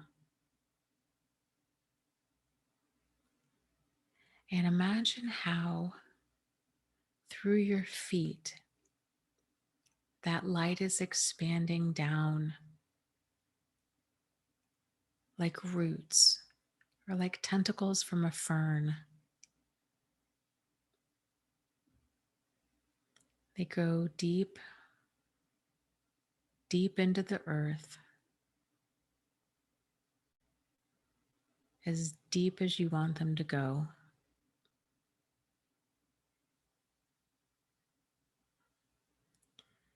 "12 inches, 18 inches,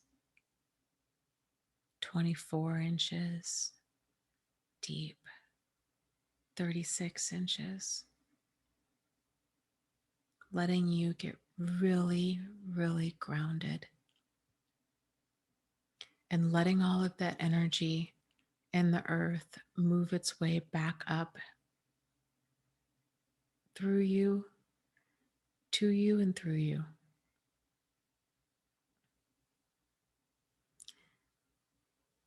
And feel how connected you are, how deep that energy goes.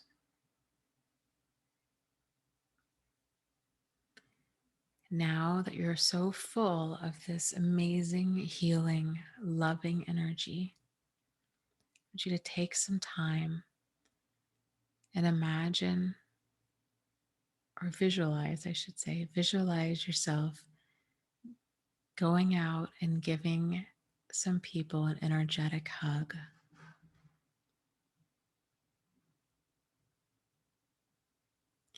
Maybe some people in the chat tonight, maybe some friends or family,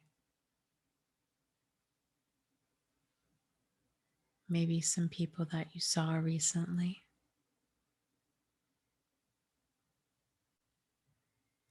Or maybe some people from different stories that you've heard on the news lately that you just want to send some light and love their way.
And when you're ready, come on back and make sure to give yourself a very big, energetic hug.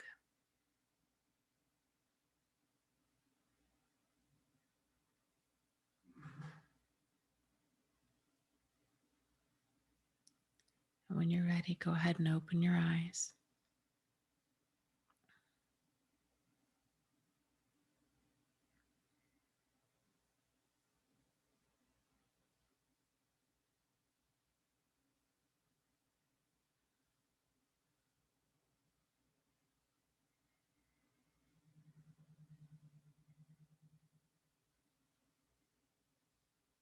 And I hope you feel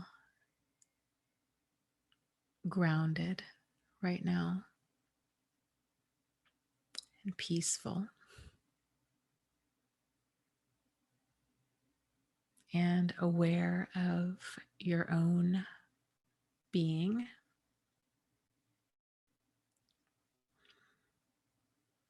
and realizing, that you can get through this, you can move through this.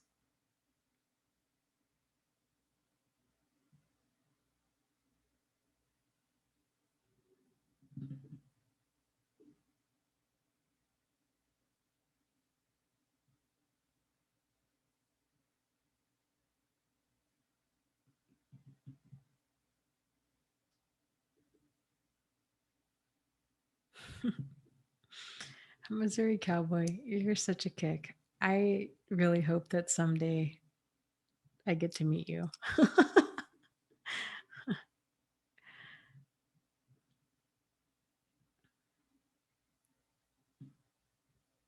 And yes, I agree, Maria. Maria says, Truth Seeker, you are one of the most articulate people I've ever met. Very self aware, very intelligent, even through the abuse. I agree completely.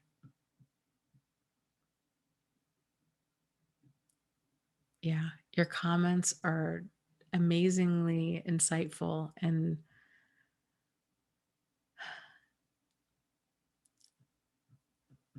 yeah, Truth Seeker says, I don't have any affirming experiences of acceptance as an individual to draw any confidence from.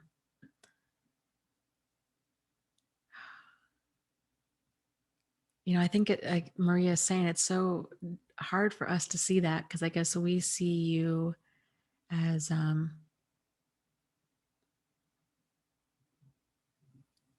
being the exact opposite of that. We see you as so capable and so competent.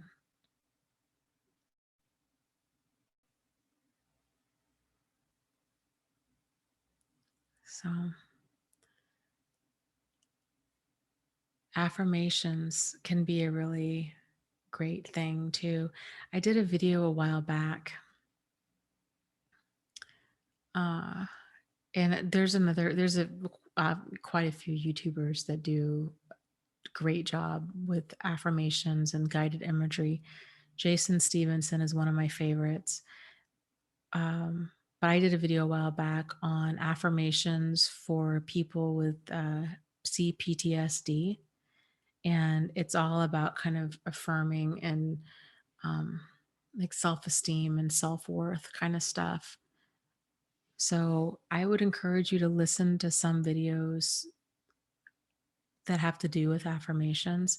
They can be very powerful. And that might seem real kind of woo-woo at first, but it's less about saying them, it's more about feeling them.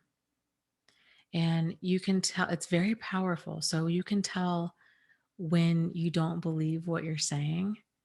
But if you keep saying it enough, and if you keep practicing actually believing about all of the good things about you, then those things really do come into being.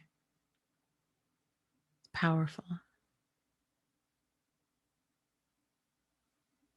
Yeah, I've been toying around with the idea of doing some more kind of self-worth meditation video kind of stuff.